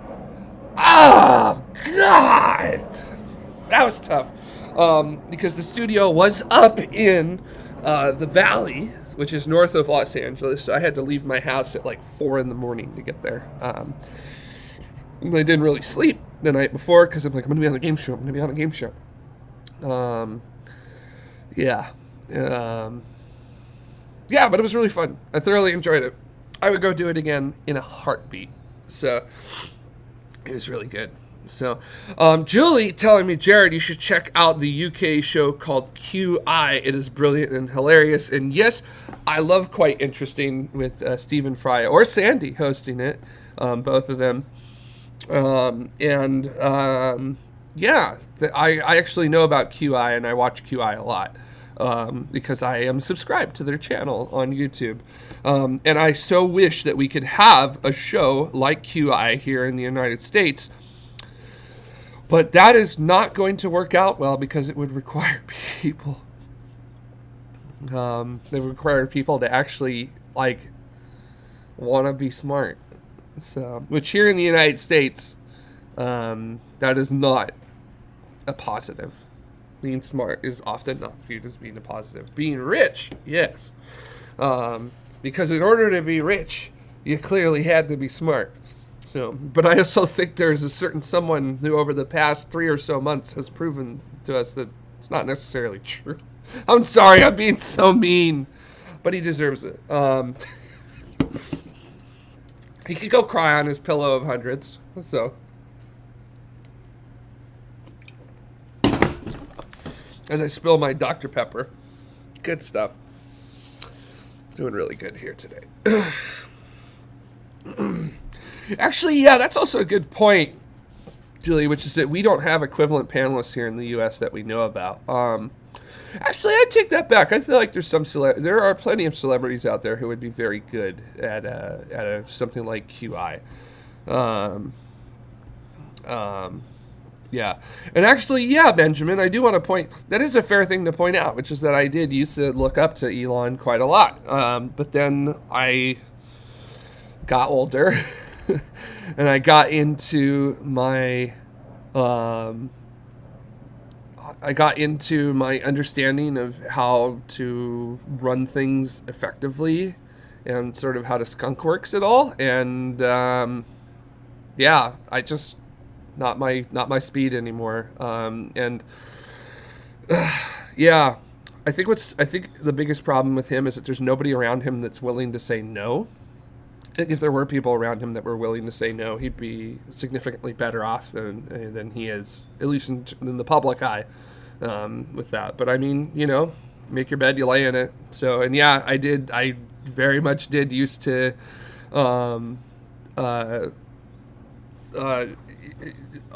point at him as an example of something good. Yeah, exactly, Eka. As you mentioned, I'd give him good advice, but he's got an inner circle of people around him right now, or at least it appears he has an inner circle of people around him right now that are absolutely not looking out for his best interests, and they just care about things like that. Yeah. As far as I understand, him getting pushed down the stairs was because he said something very mean to a kid whose parent had just died. As far as I know. That could... oh, yeah. See? Yeah, it turns out he was pushed down the stairs because he is bullying a kid and making fun of his sick parent or dying parent. Yeah. Yeah. Oh, well. So it goes. Yeah, if only he asked, should I tweet this? Honestly, I feel like Gwen should grab his phone and just be like, grab his phone. No, sit down. So I think Gwen is definitely one of the few people that probably can say no to him and get away with it. So, yeah. So, yeah. Again, Gwen's the reason why SpaceX is working so good. Gwen, Tom Mueller, John Innsbrucker, and all the other amazing engineers there. But mostly Gwen. That's who I want to interview. Forget Elon. I don't want to interview Elon. I have no desire to interview Elon. If we were to get an interview on tomorrow for Elon, someone else take it. I don't want to do it. I don't care. So, Gwen, yes. 150, 400, 750 million% yes. So, whenever we get to interview Gwen, I will do whatever it takes for me to be the person to do that. So, because that Gwen is so much more interesting, and I think so much more vital to SpaceX than Elon is. So, she is a force to be reckoned with in the aerospace industry, and yeah. Although Ryan, if you want to do it too, you're welcome. I'm not. Yeah, exactly, Benjamin. Ryan, me, please. So, I want to make sure that everybody knows that, you know, we're all here for this. So, yeah. Yeah, like we interviewed Jack. Me and Ryan were doing it together, so yeah. Ooh, I like that one, Loopy. Still need a Gwen and Tori Power Hour, where they both talk about just general industry stuff or their past or general opinions not pertinent to their employers. Yeah, I'd love to watch that. That would be amazing. Also, Jesse Wild, so good to see you. Hey, Jesse, so good. Oh my gosh, Jesse. Hi, Jesse. It's so good. It was so good. I can't speak because I'm so excited. So that's cool, Eka. I like that. Oh, he, they, whatever works for you. So I'm good. Yeah. So as we check in to make sure. All right. Thanks, Jesse. Thank you for letting me know. Appreciate it. The airplanes are coming through. Yep, exactly. You can use whatever pronouns you like, if you like it, because it's you. So that's the way it works. Surprise. You is you.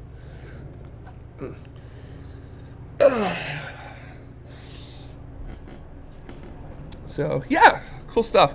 I feel like somebody wanted me to talk about the comet that's coming up. Is there anything? I know, Jesse, I'm so excited to see you too, and I feel like I gotta come up and see y'all if you're still in the Pacific Northwest, PNW. Maybe we'll do that this summer. I've been wanting to take a train trip, long-term train trip, so y'all sound like a perfectly good excuse to come on up and say hello. So, yeah. Also, there's apparently a furry convention up in the Pacific Northwest now, too. So, might as well. That sounds like a good thing. I don't know about... so let's talk about the comet, and then let's talk about trains. Does that sound like good? Oh, yeah, Julie and Jesse, you should absolutely,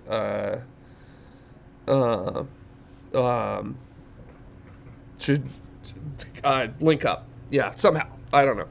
Make it happen. Grubby asking, yeah, just tell me it won't be Hail Bob. I need to hear it out loud. Grubby, this current comment, what was it, ZTF? What is that, a Gundam or something? I don't know. This comment is not going to be Hail Bob at all. I think it's gonna probably max out at magnitude 5, which would mean that even in dark sky conditions, you are going to need binoculars to see it. It's not going to be naked eye. So, very sorry. Yeah. Hail Bob, that's probably... Hail Bob I would describe as a once in a millennia level kind of comet. So, those don't happen very often. So... yeah. Fun fact. I'm looking it up right now. something in football happened because my neighbors are going, oh. How bright was Halley's Comet last time? Halley's Comet was magnitude 1 last time. From what I understand, here at Griffith Observatory, they could barely get it in the thing. Oh, yes, Benjamin, I understand. Football Americano, or American football. Look, it's Sunday. That's some people's religion, all right? Not mine. Mine's Formula One. So that's my Sunday one. So, Halley's Comet was roughly magnitude 1, and here at Griffith, even in LA, they were having problems with it. Like I said on Friday night, it was naked eye. Hale Bopp was naked eye here in Los Angeles when I was a kid. And if you didn't hear the story, I had this little starter telescope as a kid called a Galileoscope, and I wanted to take it out and watch it. And my dad was very much on board with that because my parents are amazing because they both were very much like, you want to try that? Go for it. So like when I was a little kid, dance classes. Yep, get him in there. Is he the only boy in there? Who cares? Get him in there. Just anything that I wanted to try out, my parents were supportive of letting me try out, which is amazing. And I wish that all parents were like that, because they should be, because you should let your kid figure out what they want to do, not what you think your kid should do. Anyways, soapbox down. Halley will be back around in 2061. I don't know the positioning of Halley wasn't particularly great in 1986. I don't know what it's going to be in 2061. If it's not good, then oh well. But I've also seen a couple comments myself personally. What was that comment? There was a comment in 2006, I want to say, that like all of a sudden went from like magnitude 5 to magnitude 0 in a couple of hours. I can't remember the name of it.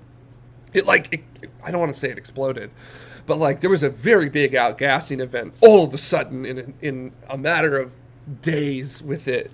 And I did see that. I actually did get a shot of it with my camera in my backyard, just with my telephoto lens and running it at like a 10 or 15 second exposure. So I have seen that one. Hale Bopp, obviously. Comet Hitake, I got to see as well as a kid. In fact, yeah, I know, right? Right, Julie? An unexpected outgassing, yes. Well, when you get old enough, you have those, I suppose. God, I say the stupidest stuff. So, Loopy! How could you? So, hey, Suki, do you want to come say hi to everybody? Hey, sweetie. Suki, sweetie. Suki. Puppy. Would you like to come here? Come on, Suki. Come here, Sook. Come here, little Suki. Suki dog. Come here. Hi. Here, let me pick you up. Oh, hi, Miss. Suddenly Missy's here. So this is Suki, everybody. Suki is a Maltipoo. You're almost 16, and she's blind, as you can see. She's got really bad cataracts in her eyes. They're genetics. There's nothing we could do about it. But you still get around. You smell of a treat. I think somebody just got some bacons, and she's a cuddle monster. She will cuddle up and stay warm all night, and she's my little girl, my little sweet and precious thing, aren't you? Can I have a kiss? May I have a kiss? May I have a kiss? No kisses. And then, would you like to come up as well on here? Okay.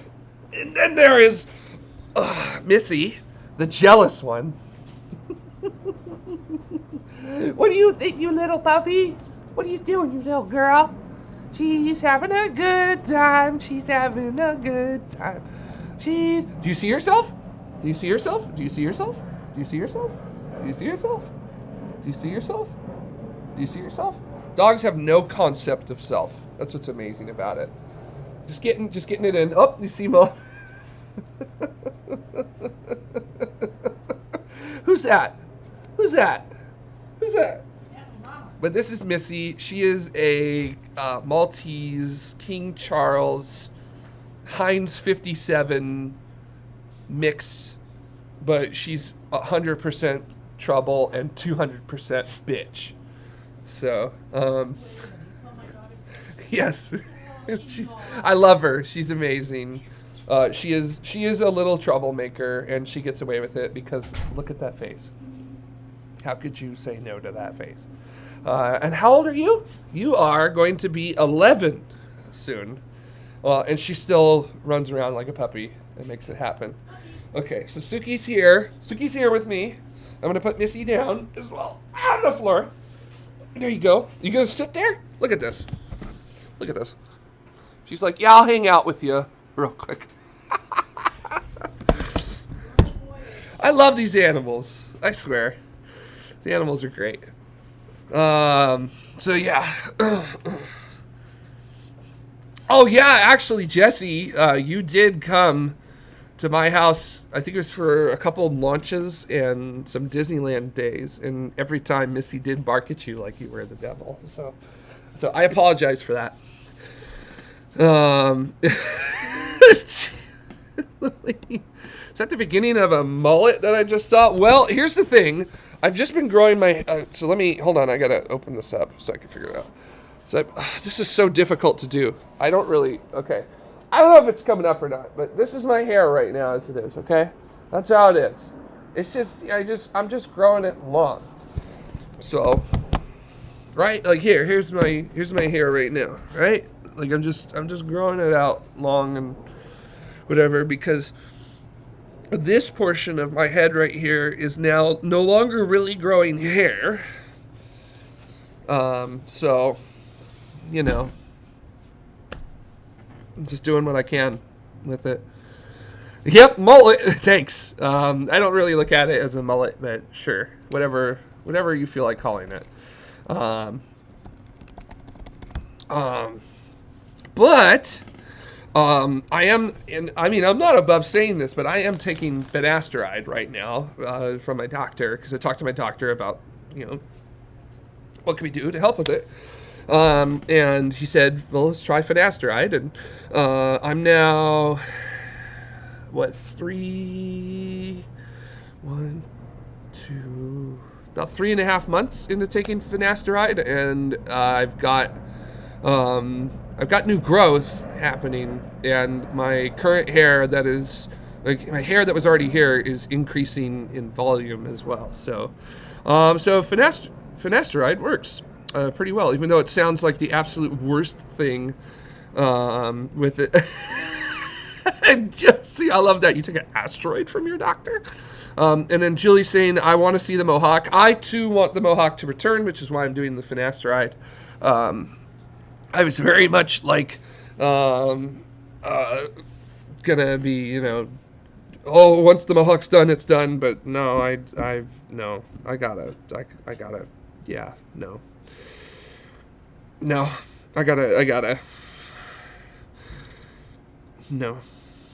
I gotta keep the mohawk, yo. I want the mohawk back. So I will do anything it takes to bring it back. Maybe even a wig. I don't know. I haven't decided yet on that front. So we'll just have to wait, see what happens.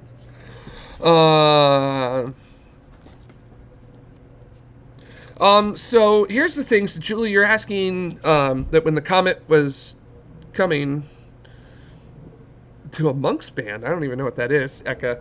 When they knew the comet was coming, did they know the comet would have an outgassing? So here's the thing. No. Comets are wildly unpredictable.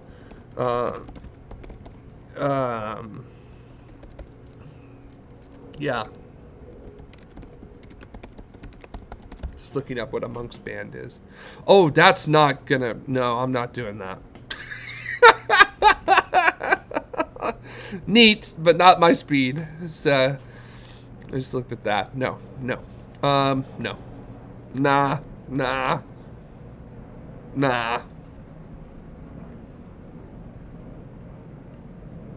Negative.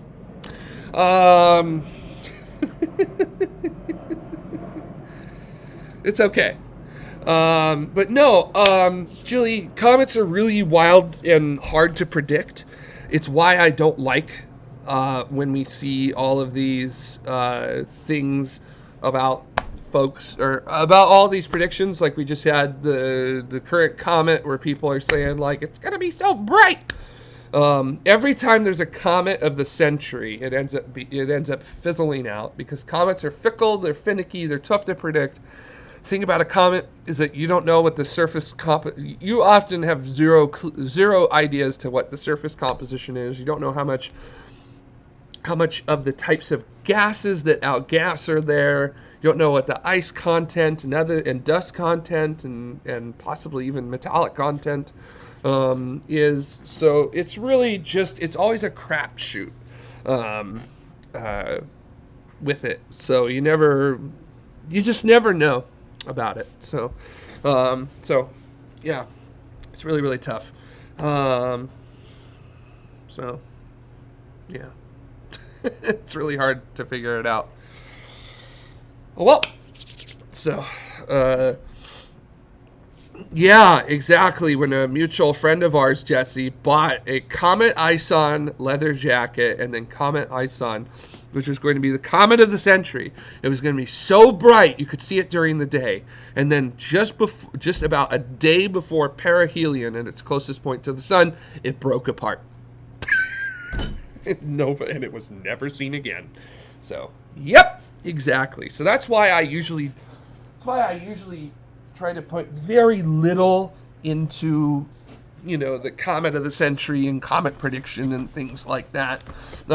If it does start to do that, then, you get to find out very, very quickly from it. And then you can move out to where you need to do. On Eka, I'm bummed to hear about that, but also if your truck has a rusty brake line, you should definitely go take care of that and stop listening to me. So, or just leave your computer on so that way I can get the hours. I can get the watch time. So yeah, because again, right, 4,000 hours trying to get there. Every hour you watch is another one towards that. Anyways, just saying, you all are helping me out today by watching me and keeping your computer open while watching me. So, just saying, you're helping me out, but also helping make this channel something that I can actually dedicate real actual time of my own to, as opposed to something where I have to come in and do it with it. Any more questions about comets? Anything else about comets before I officially move on? Anything else? Would anyone else like to know anything? This comet might be visible, but also I have not seen any updates since recent saying anything beyond magnitude 5, which is going to be very, very difficult. Oh, this is a good one, actually, from Grubby, which is, do you think any more comet probes or sample returns would be worthwhile? Absolutely. I would like to know everything. We would like to know everything we can about comets. Really the only way to do that is to go there, actually get there, and I would love to do a comet sample return mission. Yeah. There's not much more to it for me to say than that. Going to a comet and getting a sample, and trying to get a lot. Yeah. I wanna do it. So let's do it. Yeah, and actually, this is something really cool too. Ben Field. Okay, so Benjamin is saying, how frequently do comets pass the Earth? Usually, multiple a year. Thank you, Eka. I appreciate that. Excuse me. And not all of them are very, very visible. So, it kind of depends. You get one comet a year that's usually it's 1 to 2 comets a year that is visible, where you have to go to the darkest of dark skies you can get yourself to and have a pair of binoculars or a very small telescope. Usually about once a decade you'll get a comet that is like actually naked eye visible. It depends though, because a comet will get naked eye visible when it's close to the sun, which is obviously not particularly great when you're trying to observe it. So, yeah. So yeah. And then usually about once every 100 to 1,000 years, you'll get what's called a great comet, which is a spectacular comet that is seen by everybody on the planet. And those are always amazing. Last one we had was Hale-Bopp. And then the one previously before that was the Daylight Comet of 1812. So yeah, they're very, very rare for them to happen. So, yeah. And Ben Field asking, we did DART. Should we try comet redirection? Well, because of DART, we know that some sort of comet redirection should work. Comets are a bit fluffier than asteroids. Even a rubble pile asteroid, a whole bunch of material just gravitationally bound, they're going to be still less dense than even that. But I figure we could. If you really think about it, the Deep Impact mission that NASA flew in 2005 was sort of like a comet redirection. It wasn't intended to, but I'm sure it provided some sort of movement with that there. Also, Jesse, this is a long comment, so I'll just read it out, which is, you should tell about how you can draw your observations over a few nights and then photo reverse your journal so the white becomes black and the black becomes white. So, and Jesse continuing, we did that with Neowise. It was a great excuse to drive up to the mountains. And yeah, I remember Neowise. Neowise was an actual visible eye comet out in very dark skies. And I was able to image it. Yeah, it was beautiful. Julie asking, or actually Benjamin asking, has a comet ever hit our moon? If so, when was the last one? And Jesse actually kind of basically answering that. Haha, doo-doo. We've seen little pieces hit the moon, and the moon has absolutely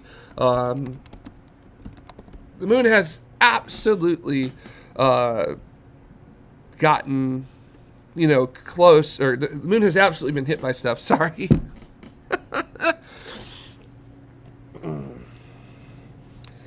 Moon has absolutely been hit by comets before, and don't know when the last one was because it's probably a while ago. But Earth has also been hit by comets before. I think about 30% of the water here on Earth came from comets. Yeah, so that's about it. So the closest, so somebody's actually asking, what's the closest, or Julie, you're asking, what's the closest a comet has ever passed the Earth? Comet Tempel-Tuttle is the one that comes to mind. It came within about 2.5 million miles of the Earth, sometime back in medieval times, sometime around then. So, yeah, sometime around then. So that's how, what is that in kilometers? Bear with me here as I do the math, as I do the rough math. That's about 4 million kilometers roughly, or about, that's what, almost about 9 times the distance from the Earth to the moon. So that's pretty close in terms of anything. So, yeah, also Benfield bringing up a very good point, which is that comets have hit the Earth. That's very close. So, yeah, that's a good point, Ben. Well said. And Grubby is saying, is it best to not look up if a comet is coming? I don't know. You tell me. Is that what the movie said? And yes, Jesse, actually, it's very good. Comets are chaotic neutral. That is their alignment that they have. I thoroughly agree with that. Benjamin bringing up a really good question here, which is one that we've just recently been able to answer. How big is the biggest comet? Well, we've discovered one called Comet Bernardilli-Bernstein, and it's about 75 miles wide, or about 120 kilometers across. Huge, gigantic. So, I mean, like, massive, right? I mean, just to give you an idea, Hale-Bopp, one of the brightest comets we've ever witnessed in the sky, that was probably about 20 miles across in size. So, Bernardilli-Bernstein is like 3.5 times that. So, but fun fact, Bernardilli-Bernstein is not going to be coming much closer than the planet Saturn. So it's not really going to be doing anything, unfortunately. So it won't really heat up and grow like a massive tail or anything like that. So I'm really sorry, everybody. Sorry to let you down. I'm sorry. I didn't mean to let you down like that. So, yeah. But anyways, that's confirmed by Hubble, so it doesn't get much more confirmed than that. So, good times. So, boy, I got stuffy all of a sudden. So. Oh, yeah. Jesse brings up a good taxonomic quandary. At what point? That's, first of all, good use of words there, Jesse. Taxonomic quandary. At what point is an object a comet versus an icy dwarf planet? That's very, very true. I think the sphericalness would probably be what would be the definitive part of that. So yeah, you were feeling it was very fancy. Well done, though, on that front. Okay, wind is starting to come in, and I'm wearing shorts, and it's cold. So, it's a little cold. So my legs are getting a little cold. So, but I'm fine. I'll get through it. Persevere. So we're officially 2 hours into the stream now. So, and yes, Benjamin now moving on to trains. As long as we got nothing to talk about with comets. I do want to go get another drink, so give me a second. Hi. Hello. Would you like to go get the drink for me? Would you like to go get it for me? Oh, wait. You're a dog. You don't know how to do that. What? What? What? What? Bless you. You got something to say? Say it. Yes? Yes? Yes?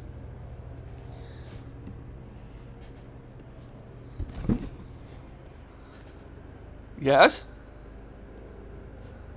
Yes, and? Yes? Yes?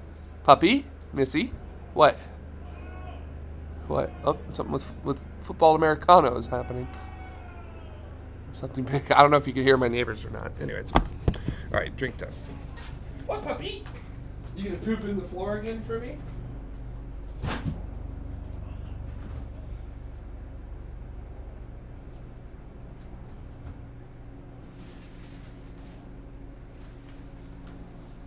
You are a poopy. You're a puppy who poops. Oh. Oh. All right. I'm awake.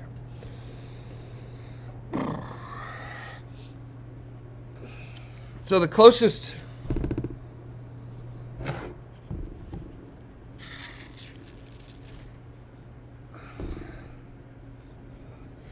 Oopsie. My Arnold Palmer is a little loaded there, apparently. The closest comet, Julie, is Tempel Tuttle, Tempel dash Tuttle, and it was back in medieval times that it did that. I want to say like around the time of the Black Plague. So, which is great because comets were often viewed as harbingers of evil.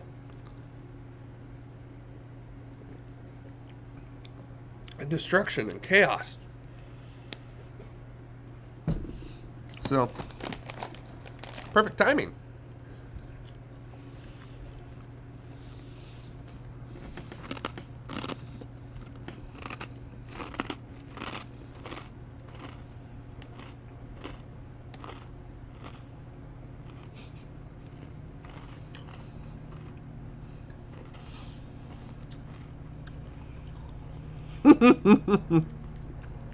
Jesse, that's very true. I was born under a comet, so it explains it all.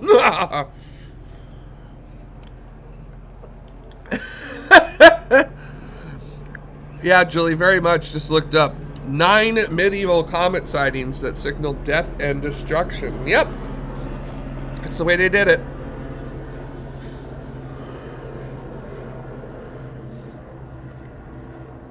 Big shout outs to the Los Angeles Police Department for flying their helicopters over at just the most inopportune times.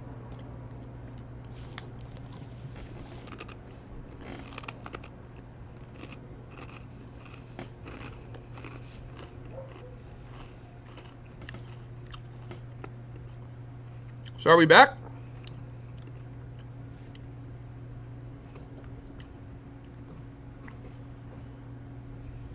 Are we back yet?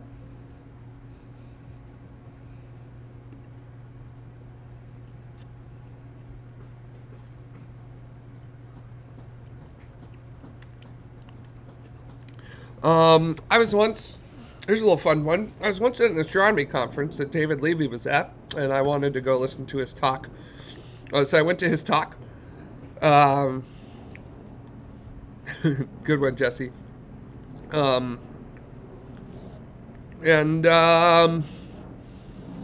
He's not a good public speaker.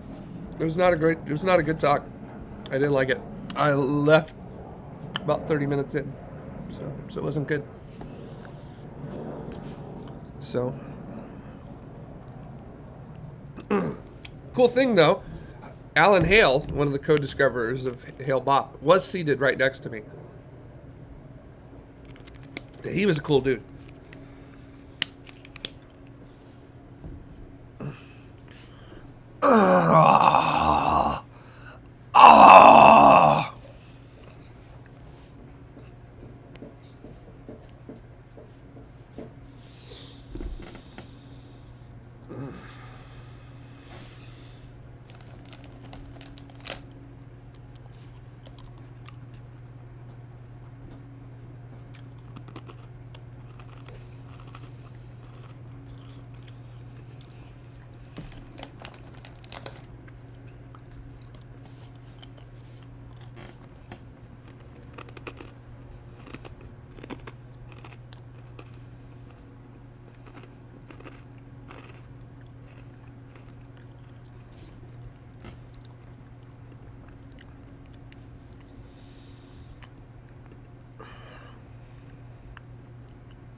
Benjamin saying, I bet you've met lots of famous people in your job in LA. Not really, actually. Not too many. I did have, there was one night that was pretty good where there were a lot of famous science folks there. They did the premiere for Neil deGrasse Tyson's Cosmos at the Greek Theater down below Griffith, and had the after party at the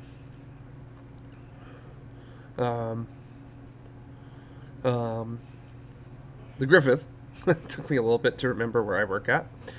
And it was pretty cool. So I was doing a talk about our Foucault pendulum, and I looked down into it, and then on the other side, when I looked back up, Neil was standing there looking at me as I was giving the talk, and I was like, boy, I hope I'm getting this right. So,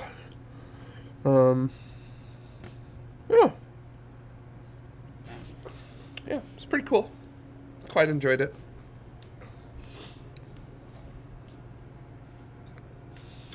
Who else is famous that I've met? Well, Seth MacFarlane was at that one too. And one of our telescope demonstrators didn't recognize him and started talking to him like he didn't know anything about astronomy. So it was pretty. And then Seth MacFarlane started very subtly making fun of him. And our telescope demonstrator just had no idea he was doing it. So, yeah. Who else have I met? I think we had the cast of The Expanse once at the observatory, I want to say. I can't remember what they were there for. It was for something we were streaming to YouTube. But yeah, we had the cast of The Expanse there. Who did we also have? Oh, dang, Julie, that's a good one. Carl Sagan once let me stay in line to talk to him. That was cool. Oh, and Bill Nye. Yeah, I was going to say, Bill Nye, I met, he's been up at the observatory several times. Robert Picardo as well, been up there. So, yeah, pretty cool.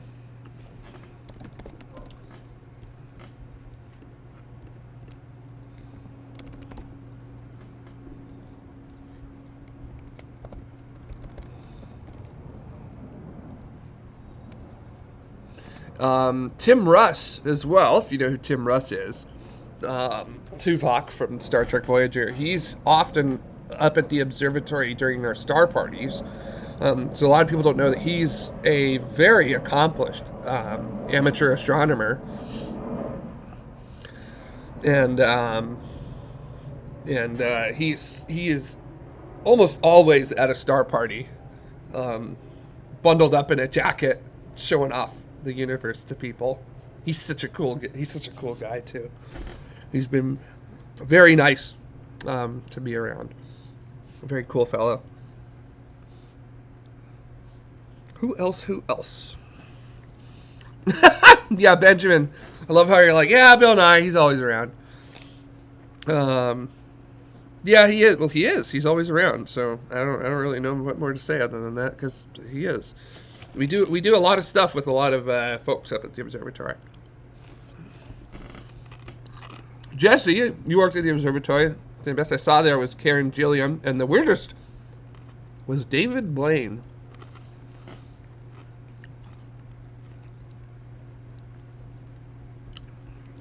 Jesse asking if you got any new cool spacey swag. Last I saw was the cute space shoes. I need to get a new pair of my Galaxy Vans. He also mentioned my watch band here. My Apple Watch band. Nice one there. RSD Skunkworks. These are all handmade. Designed to have imperfections. I quite like it. Sit there, so.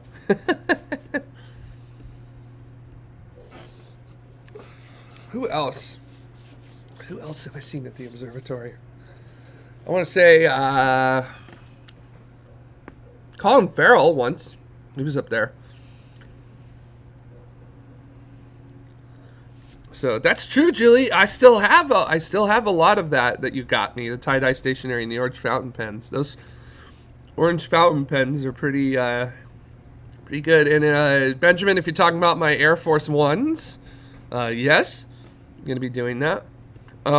Jesse asking, what are you excited for this year? Any aspirations or plans? Well, I guess, just getting the YouTube channel back up and operating like I want it to. So I'm very excited about trying to make that happen. Along with, boy, my brain is just somewhere. It's not on this planet this year. Annular eclipse in October of 2023. I am going to try to go to the path of annularity to see it.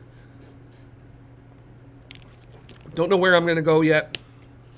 I got to look at the weather for places around that time of year to figure out where my destination will take me. But we'll see. I'm excited either way.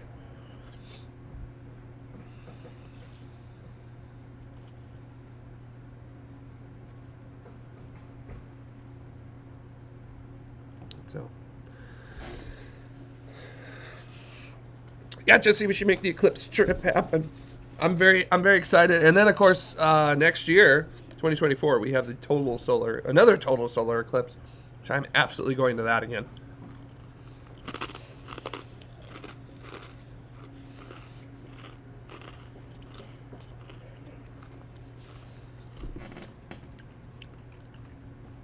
Went to the 2017 total solar eclipse. You two did, you as well, Jesse did. Unbelievable. Ridiculous. Yeah, I'd say it was a pretty life-changing experience. So. Oh, yeah, Julie, you like my shirt, but the Griffith store doesn't have any of these anymore. Yep. These were a limited run. They're not there anymore. Also, Griffith doesn't have an online shop. I don't think so. Yeah, I think you have to come to the observatory. That's just the way we do it. So, very sorry. You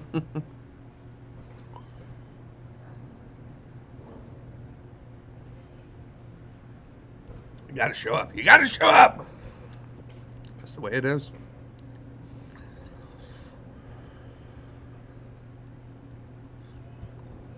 But we are open up at Griffith, you know. So come on up.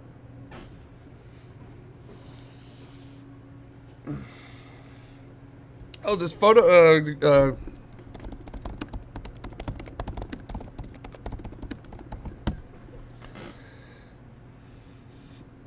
Jesse, if you could link that, throw that into the chat. I can't find it.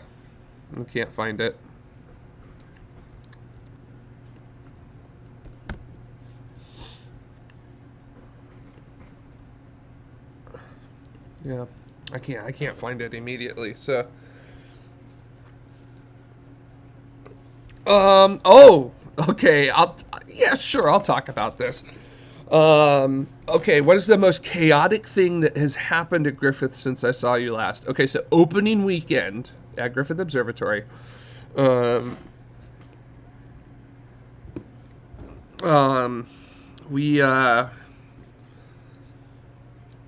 We had a flat earther come up to protest the observatory. So, yep, right? Like, isn't that something amazing? And it wasn't like outside shouting at things. Like, this guy had like, what would I describe it as? Banners with evidence for flat earth, and was basically, absurdly mad at us at Griffith Observatory because we were lying to the public about the truth.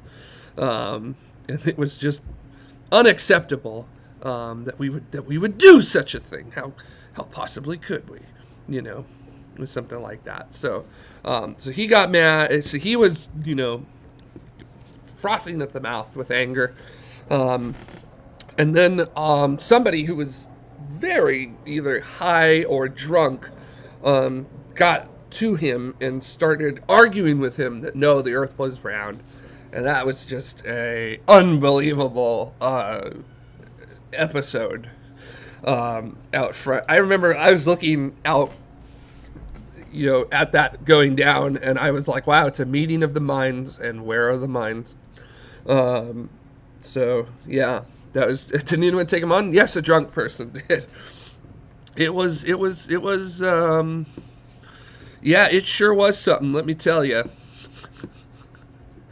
Not in the good sense either, so. It was funny though.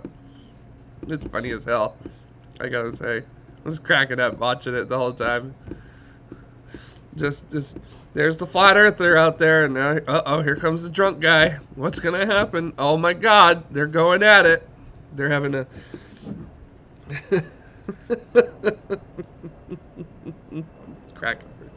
laughing pretty hard at it.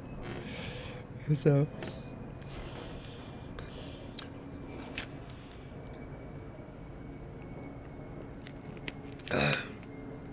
Jesse asking, do you have hiking adventures planned?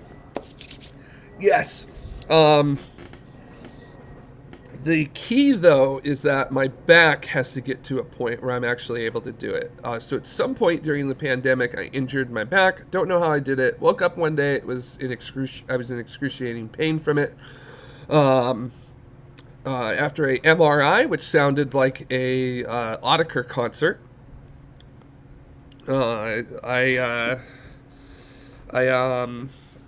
was able to get in and look. They were able to look at it, and they basically were like, "Yeah, you have the disc between your L4, L5, and L5S1 is very bad. They've slipped and they're inflamed and they're impinging upon several nerves, not just one, several." And I was basically told that I had to lose a lot of weight, which I'm obviously just doing a fantastic job of kicking that out with that there. They were like, "You got to lose 60 pounds." And I was like, "Oh yeah, sure. Just let me go take one big poop." And yeah. So at the moment, no, I don't have anything big planned. But I do have a couple trips that I'm working on right now that are going to be covered like an adventure. I really have to start with car camping if I'm going to be doing anything again. So obviously I can't hike. I can't really do stuff like that anymore or at least at the moment. So yeah, I have to kind of hang tight on it, you know. So it goes. But I mean, I'm hopeful. Things with my back have been getting better, so there is that. So it, could be worse, could be raining, but I mean, it's doing pretty good. So I'm happy. So.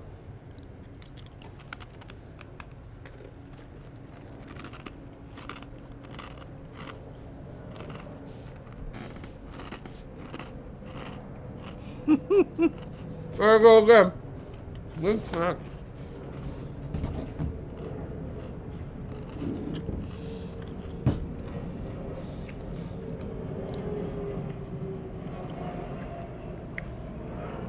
Sure, Julie. Drop it on in. So once again, if you're just joining in, welcome to Head Live. This is a AMAA Ask Me Almost Anything stream. You've probably seen me on Tomorrow or Griffith Observatory or something like that, and I have my own YouTube channel that I'm trying to get back up and going. So these live Ask Me Almost Anything are going to be happening initially every other week. So we'll actually have the next one on January 29th. Same time, 10 o'clock, 1800 UTC, 1300 Eastern Time, 1000 Pacific Time. Did I do that right? Yeah. So.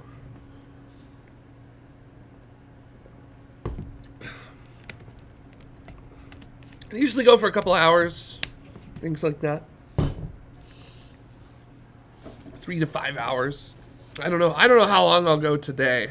So, I'm almost 2.5 hours in and things like that.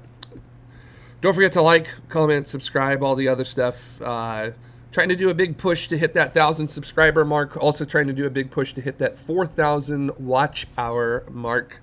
With 1,000 subscribers and 4,000 watched hours, that's where you enter into the wonderful world of monetization, and that's what I would like. So I'd like to get to that point so then I can actually really be able to focus on this super well. Just to let you know, I've got 48 watch hours over the past year. So I've got 3,952 to get in the next 365 days. And that does fluctuate, by the way. So because obviously the watch hours from a year ago get kicked out So I'm really, trying my best to work with this. But obviously, you all are helping by watching this. So send it to people that you think may like watching it as well. And if you think there's people that wouldn't like watching it, send them to them as well. Jesse asking, are you still doing D&D? Yes. Still am. I do know about the incredible debacle that's currently going on with Wizards of the Coast, and they are. I have no sympathy for them with the crap they tried to pull on that front. So, yeah, that's their problem. Shame, and yeah, poor guys. Do I feel bad for them? No, not really. So. Yeah, Jesse, actually, that's a really good point, which is that you could rack up hours showing views through a telescope. And actually, if you'd like to, I'm more than happy to talk about some of the shows that are going to be happening on my YouTube channel.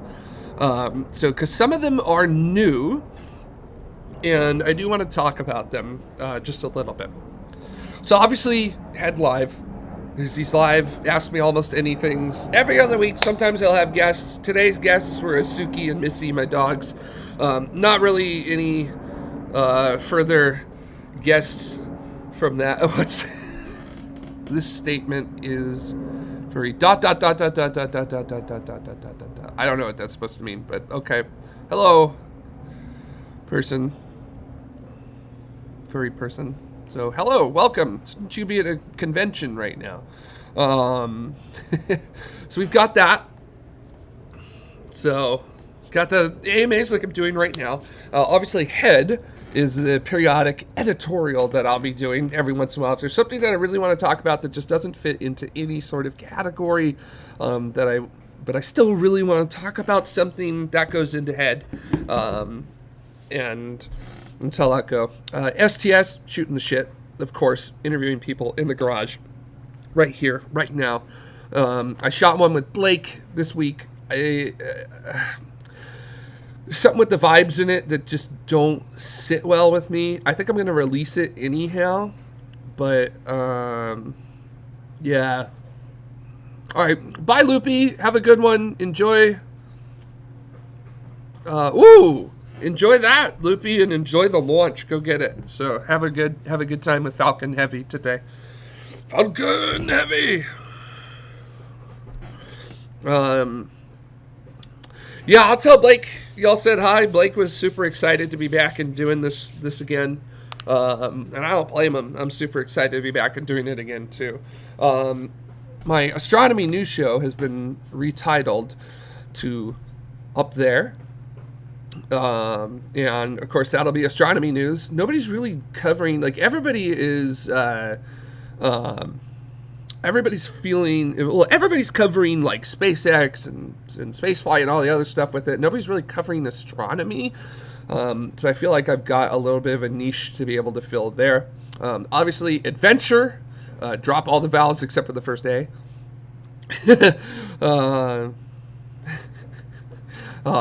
Adventure is very much looking forward to that raw, uncut footage of everything when I'm out and about with some things. Very, very soon, I'm actually going to be going out to Mojave National Preserve. So that's going to be one of the first adventure episodes back. I was also... Okay, let me throw this out to the chat room here, which is that my Jeep needs probably within the next 2,000 to 3,000 miles on it.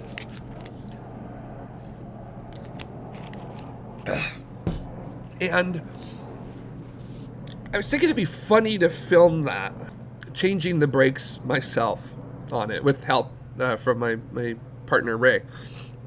What does the chat room think about that? Would that make a funny adventure episode?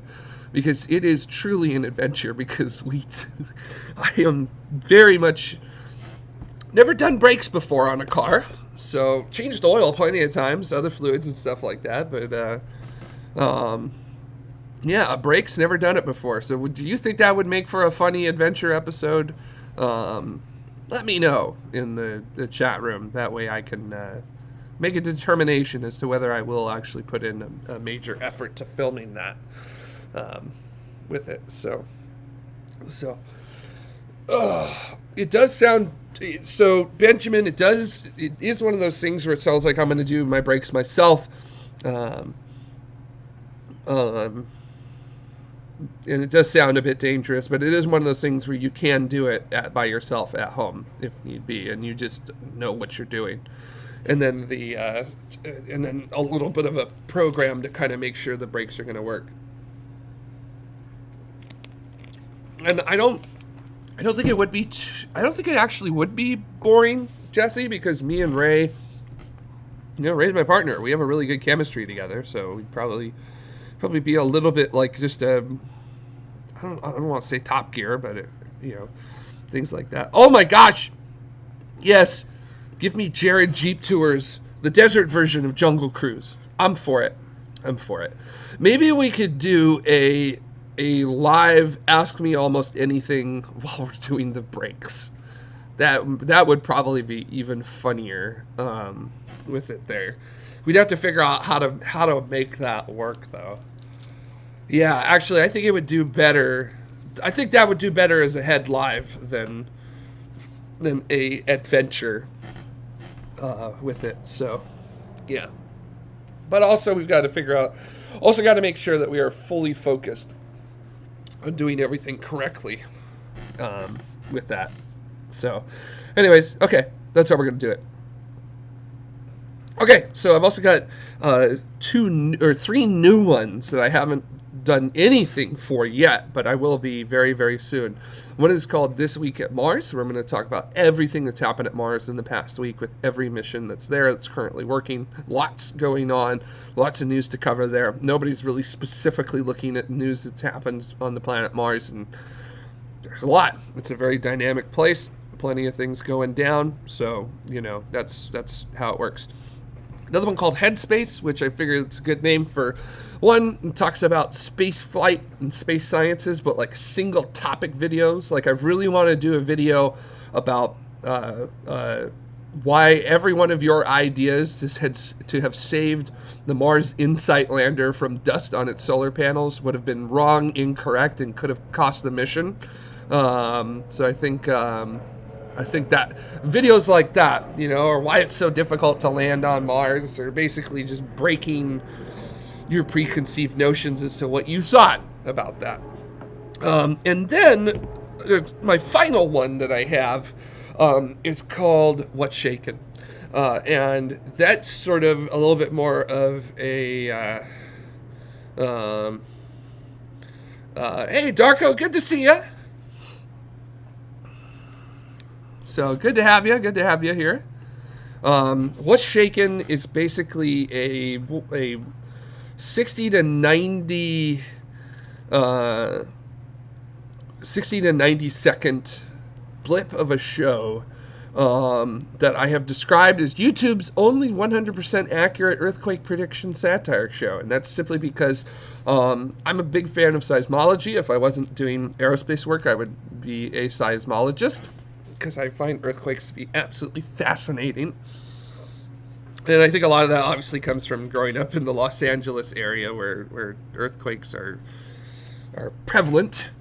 You live with them every dang year. There's a couple you feel.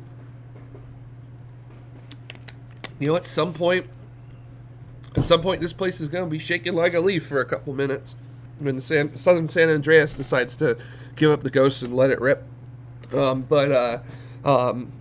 I find earthquake prediction YouTube to be hilarious. These people who go on YouTube and generate these like forecast maps of like, we're going to have a magnitude, there's a 98% chance of a magnitude 7 happening in this area of California's Central Valley. you know, and they're like, yes, and we know this because the current planetary alignment is perfectly set for us to be able to have the kind of pressures and gravitational tides that you need in order to make the fault slip. That stuff I think is some of the funniest. That's gold. Oh man, like so good. So what I would like to do is make a show that makes fun of that. And it will be a little quick show. Not long, 60, 90 seconds. Just like introduction.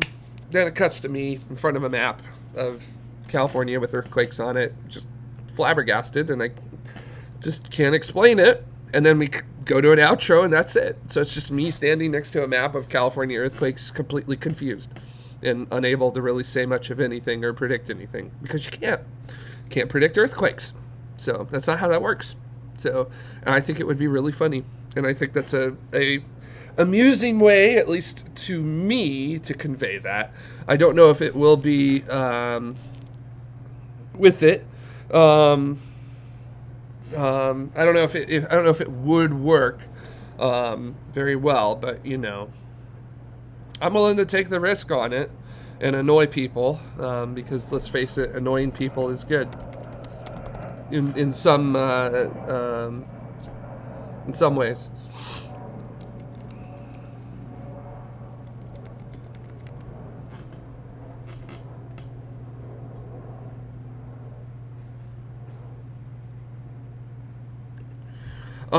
Okay, so yeah, that's my stuff. So, okay, here's one. Okay, another question when we have the time. If we could put together a QI-style online panel with U.S. comedians and scientists, who would you choose as panelists in both a dream team and more accessible people who were just not well known? Oh man, who would I throw on there?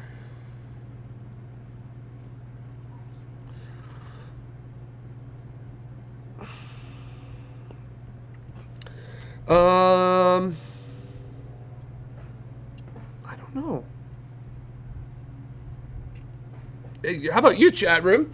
You, chat room, can also talk about stuff like that. Just do it. Just let her rip with it, you know? So who on your QI style panel would do it? Obviously, I'll host my own show with that. With that.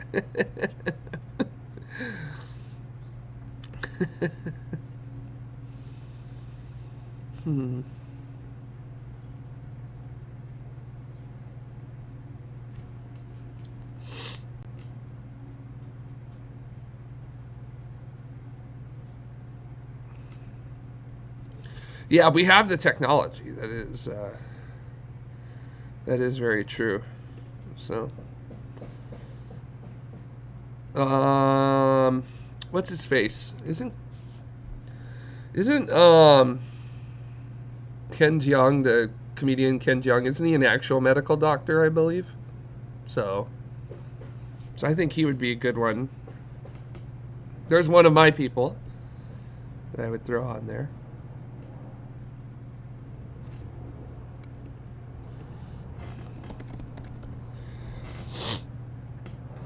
So, definitely. Oh, Benjamin, that's gonna be Elon Musk, Buzz Aldrin, and Donald Trump. Oh boy, that's gonna be that'll be a show.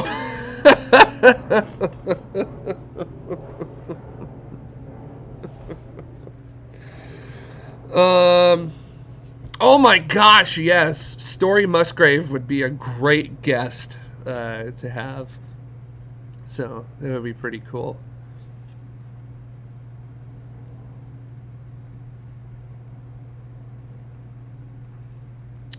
So who else? Well, I mean, you could actually have Bill Nye. That could work. So So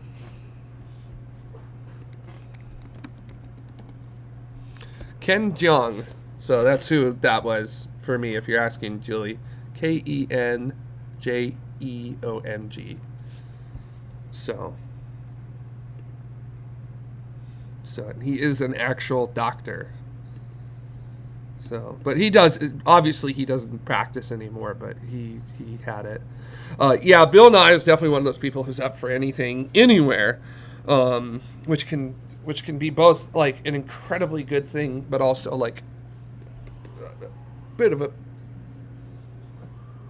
oh, it's a small child yelling. I was like, what is that noise?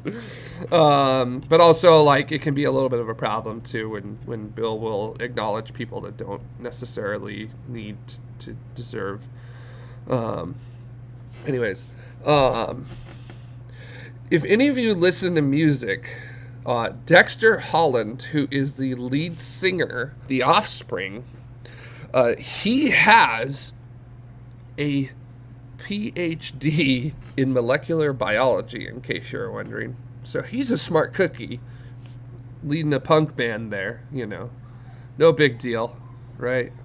So. Also, Dolph Lundgren, he's got a degree in chemical engineering as well, right? I think he has a bachelor's and a master's in it, so.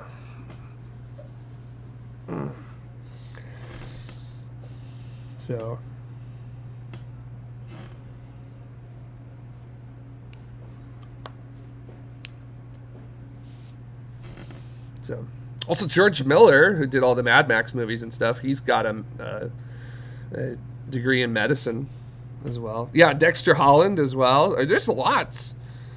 There's a lot that you could do. So, right? So, Brian May, I can think of right off the top of my head as well, right? He's got a PhD in astrophysics. Smart guy. So there's a dog bark. So there's a lot of people.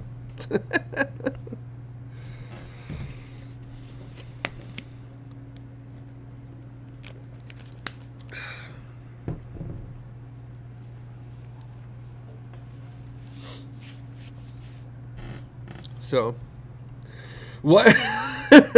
Benjamin just all of a sudden just throwing it out there for everybody. Boards of Canada. Well, what about Boards of Canada?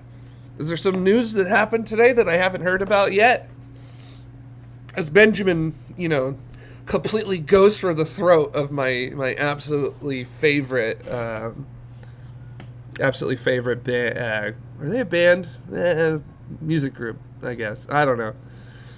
Or are you saying Boards of Canada should be on our science show? Because that's not going to happen. They're not going to come out for something like that. So they don't even come out between albums.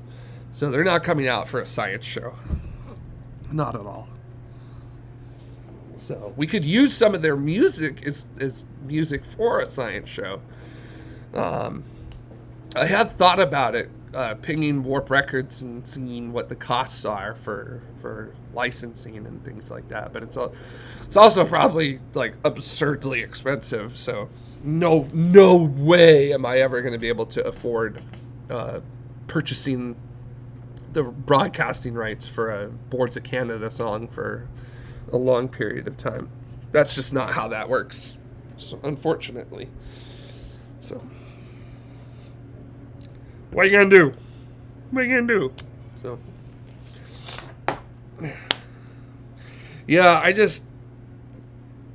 feel like you have to Google search it in terms of like comedians and actors and other stuff. That's just all I can think of off the top of my head. So I would want it to start with like some well-known people, and then maybe you can have like an online version with people who aren't particularly well-known to help kind of build them up with that. So, it's cold. I'm cold. I mean, it's not really actually cold. I'm a Los Angeles native, born, raised, still here, I'm cold. A little bit. So, woo. As long as you have me on your panel, we're good. So, oh, very good, Jesse. Say my cake turned out so tasty. I hope you all find tasty snacks in your future. I've got some tasty snacks right here. And in fact, I do believe I will have a bagel crisp.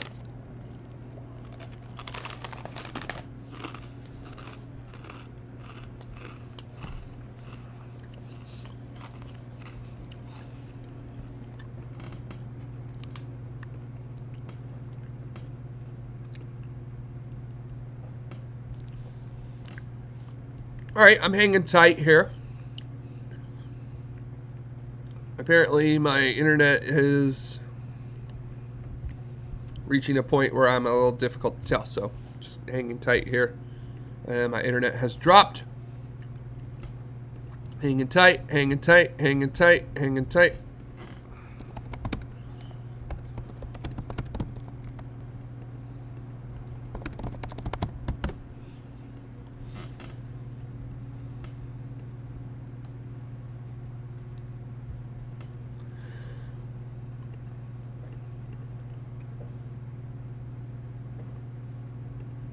Okay, hopefully I'm back. Internet in the United States is terrible, so this is just a delightful, delightful side effect of that. So hopefully I'm back. I don't know if I am or not, or coming back nice or not, or if I'm even like well visible anymore or not. So. Yeah. Okay. Hoping I'm back. Still waiting to get confirmation from you all in the chat room that I have returned at a point that it's at least usable.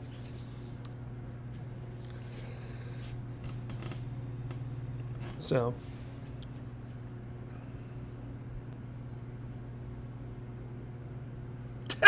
Jesse, that's good. That's pretty good. Boy, my internet. I don't know what's going on right now, but my internet is just dropping all over the place. I have no clue. I have no clue at all what's occurring. So.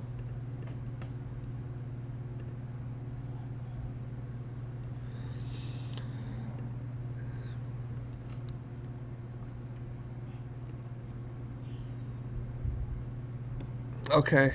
I'm still dropping in and out, apparently. Okay, still working with this.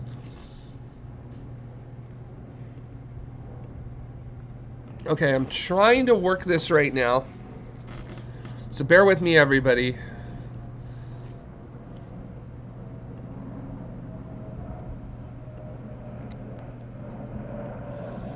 Yeah, I am going to say maybe drop down the streaming quality.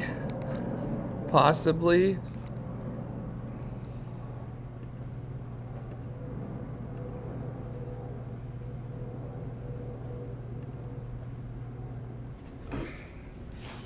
Okay.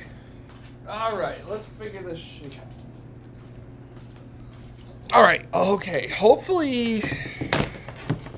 Oh, this is so frustrating.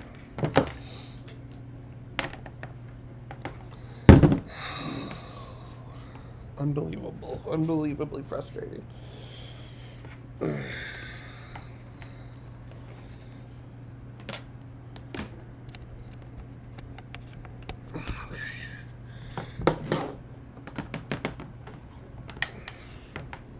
Okay, so I don't know how well my audio is coming in right now, but it looks like my internet is having some serious issues.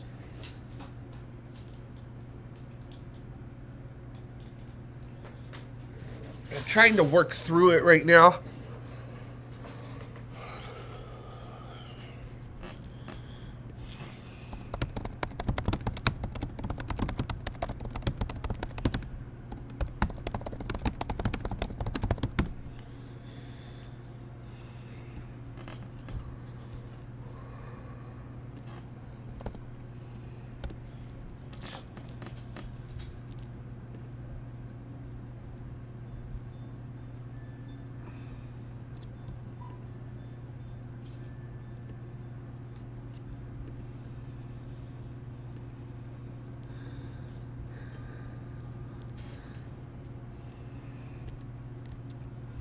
All right, so this keeps bouncing between excellent and not working, which, as you can imagine, is not what I want that to do. I'm going to go inside with a sledgehammer and absolutely destroy my router. And I hope my router is listening, because I am going to let it have it. It will not survive.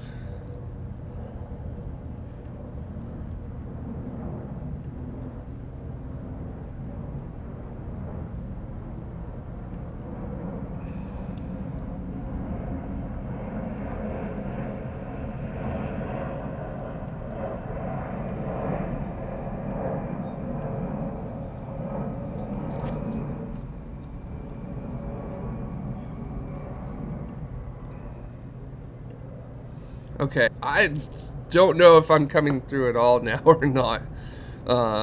This is very much not doing what I want it to be doing, which is incredibly annoying. And also, I appear to have lost control now as well of the stream, so that's good. So, yeah, good times. I'm really actually trying to figure out what's going on here and why I've lost it. So stand by. Trying to figure this out. Persevere.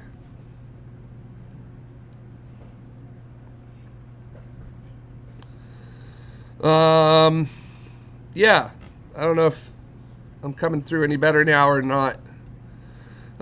This is pretty wild, because I'm just like, it just doesn't appear to be working well on this end here. So, and I don't know if there's actually anything I can do. So, okay, so this is telling me that I've got an excellent stream happening here. So hopefully it's coming through okay. But I could probably do this.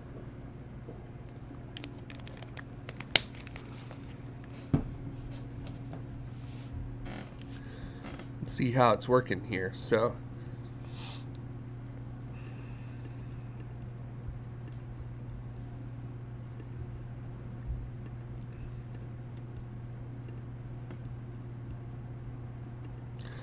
all right, how's everybody getting me? Am I coming through okay, or is it just like, let me know in the chat, because I don't, I can't tell on my end. I've got my end, but I've got the local stuff, so so it comes through a bit better on my end. If it's going to continue to not behave, I'm probably going to wrap up the stream early, because it's just not appearing to behave, and I'm not appreciating this. So, and I don't want to have to go turn off my router, but it sure is making it feel like it has to. So Jesse's on a slipper run. Go get your slippers. So.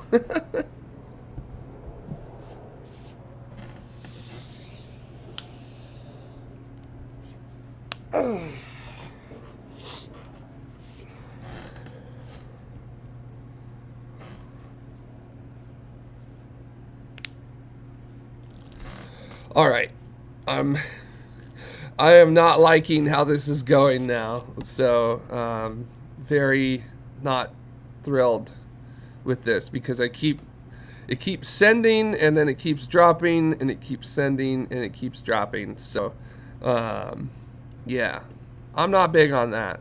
So Technos Veggie Game checking in.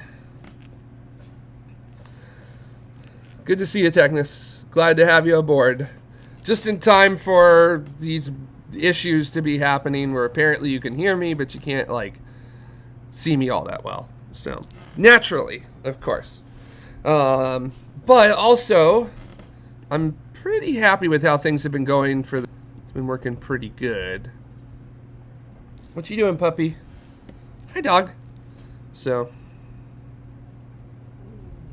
what's up, dog? What? You making noises? Making little itty bitty noises. What?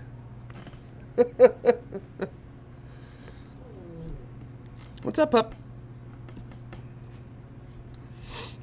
Yeah, I don't know if I'm coming in good or not now. What about you guys? Because it does not look like on my end it's working any better. So, and the thing is, I've got the ability to look at my overall internet speed and upload and download speed, and it's really good up until about 1 o'clock, and then all of a sudden it's bouncing up and down, and it's this really staggered, like, mountain range kind of looking thing instead of that nice flat Pluto. If it's not coming through very good, I'm just going to go ahead and wrap it up and say that's it for the day. That might be the cue to wrap it up. So yeah, if the video's not working, I'm going to be dropping out more than I already am right now. So,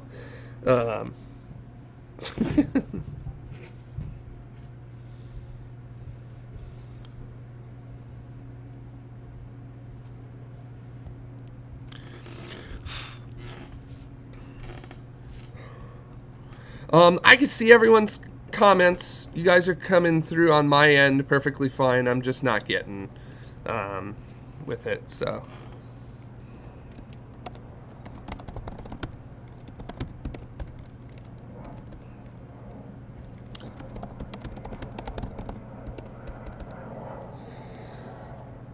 all right. So thanks, everybody. We're going to go ahead and wrap up. Thanks for coming. I'll be seeing you in about 2 weeks, live at least. But then we'll get to the actual stuff coming up pretty soon in the next couple of days. So bye, everybody. Have a great one. See you in 2 weeks. Stay safe, stay healthy, keep exploring. Have a good one. All right.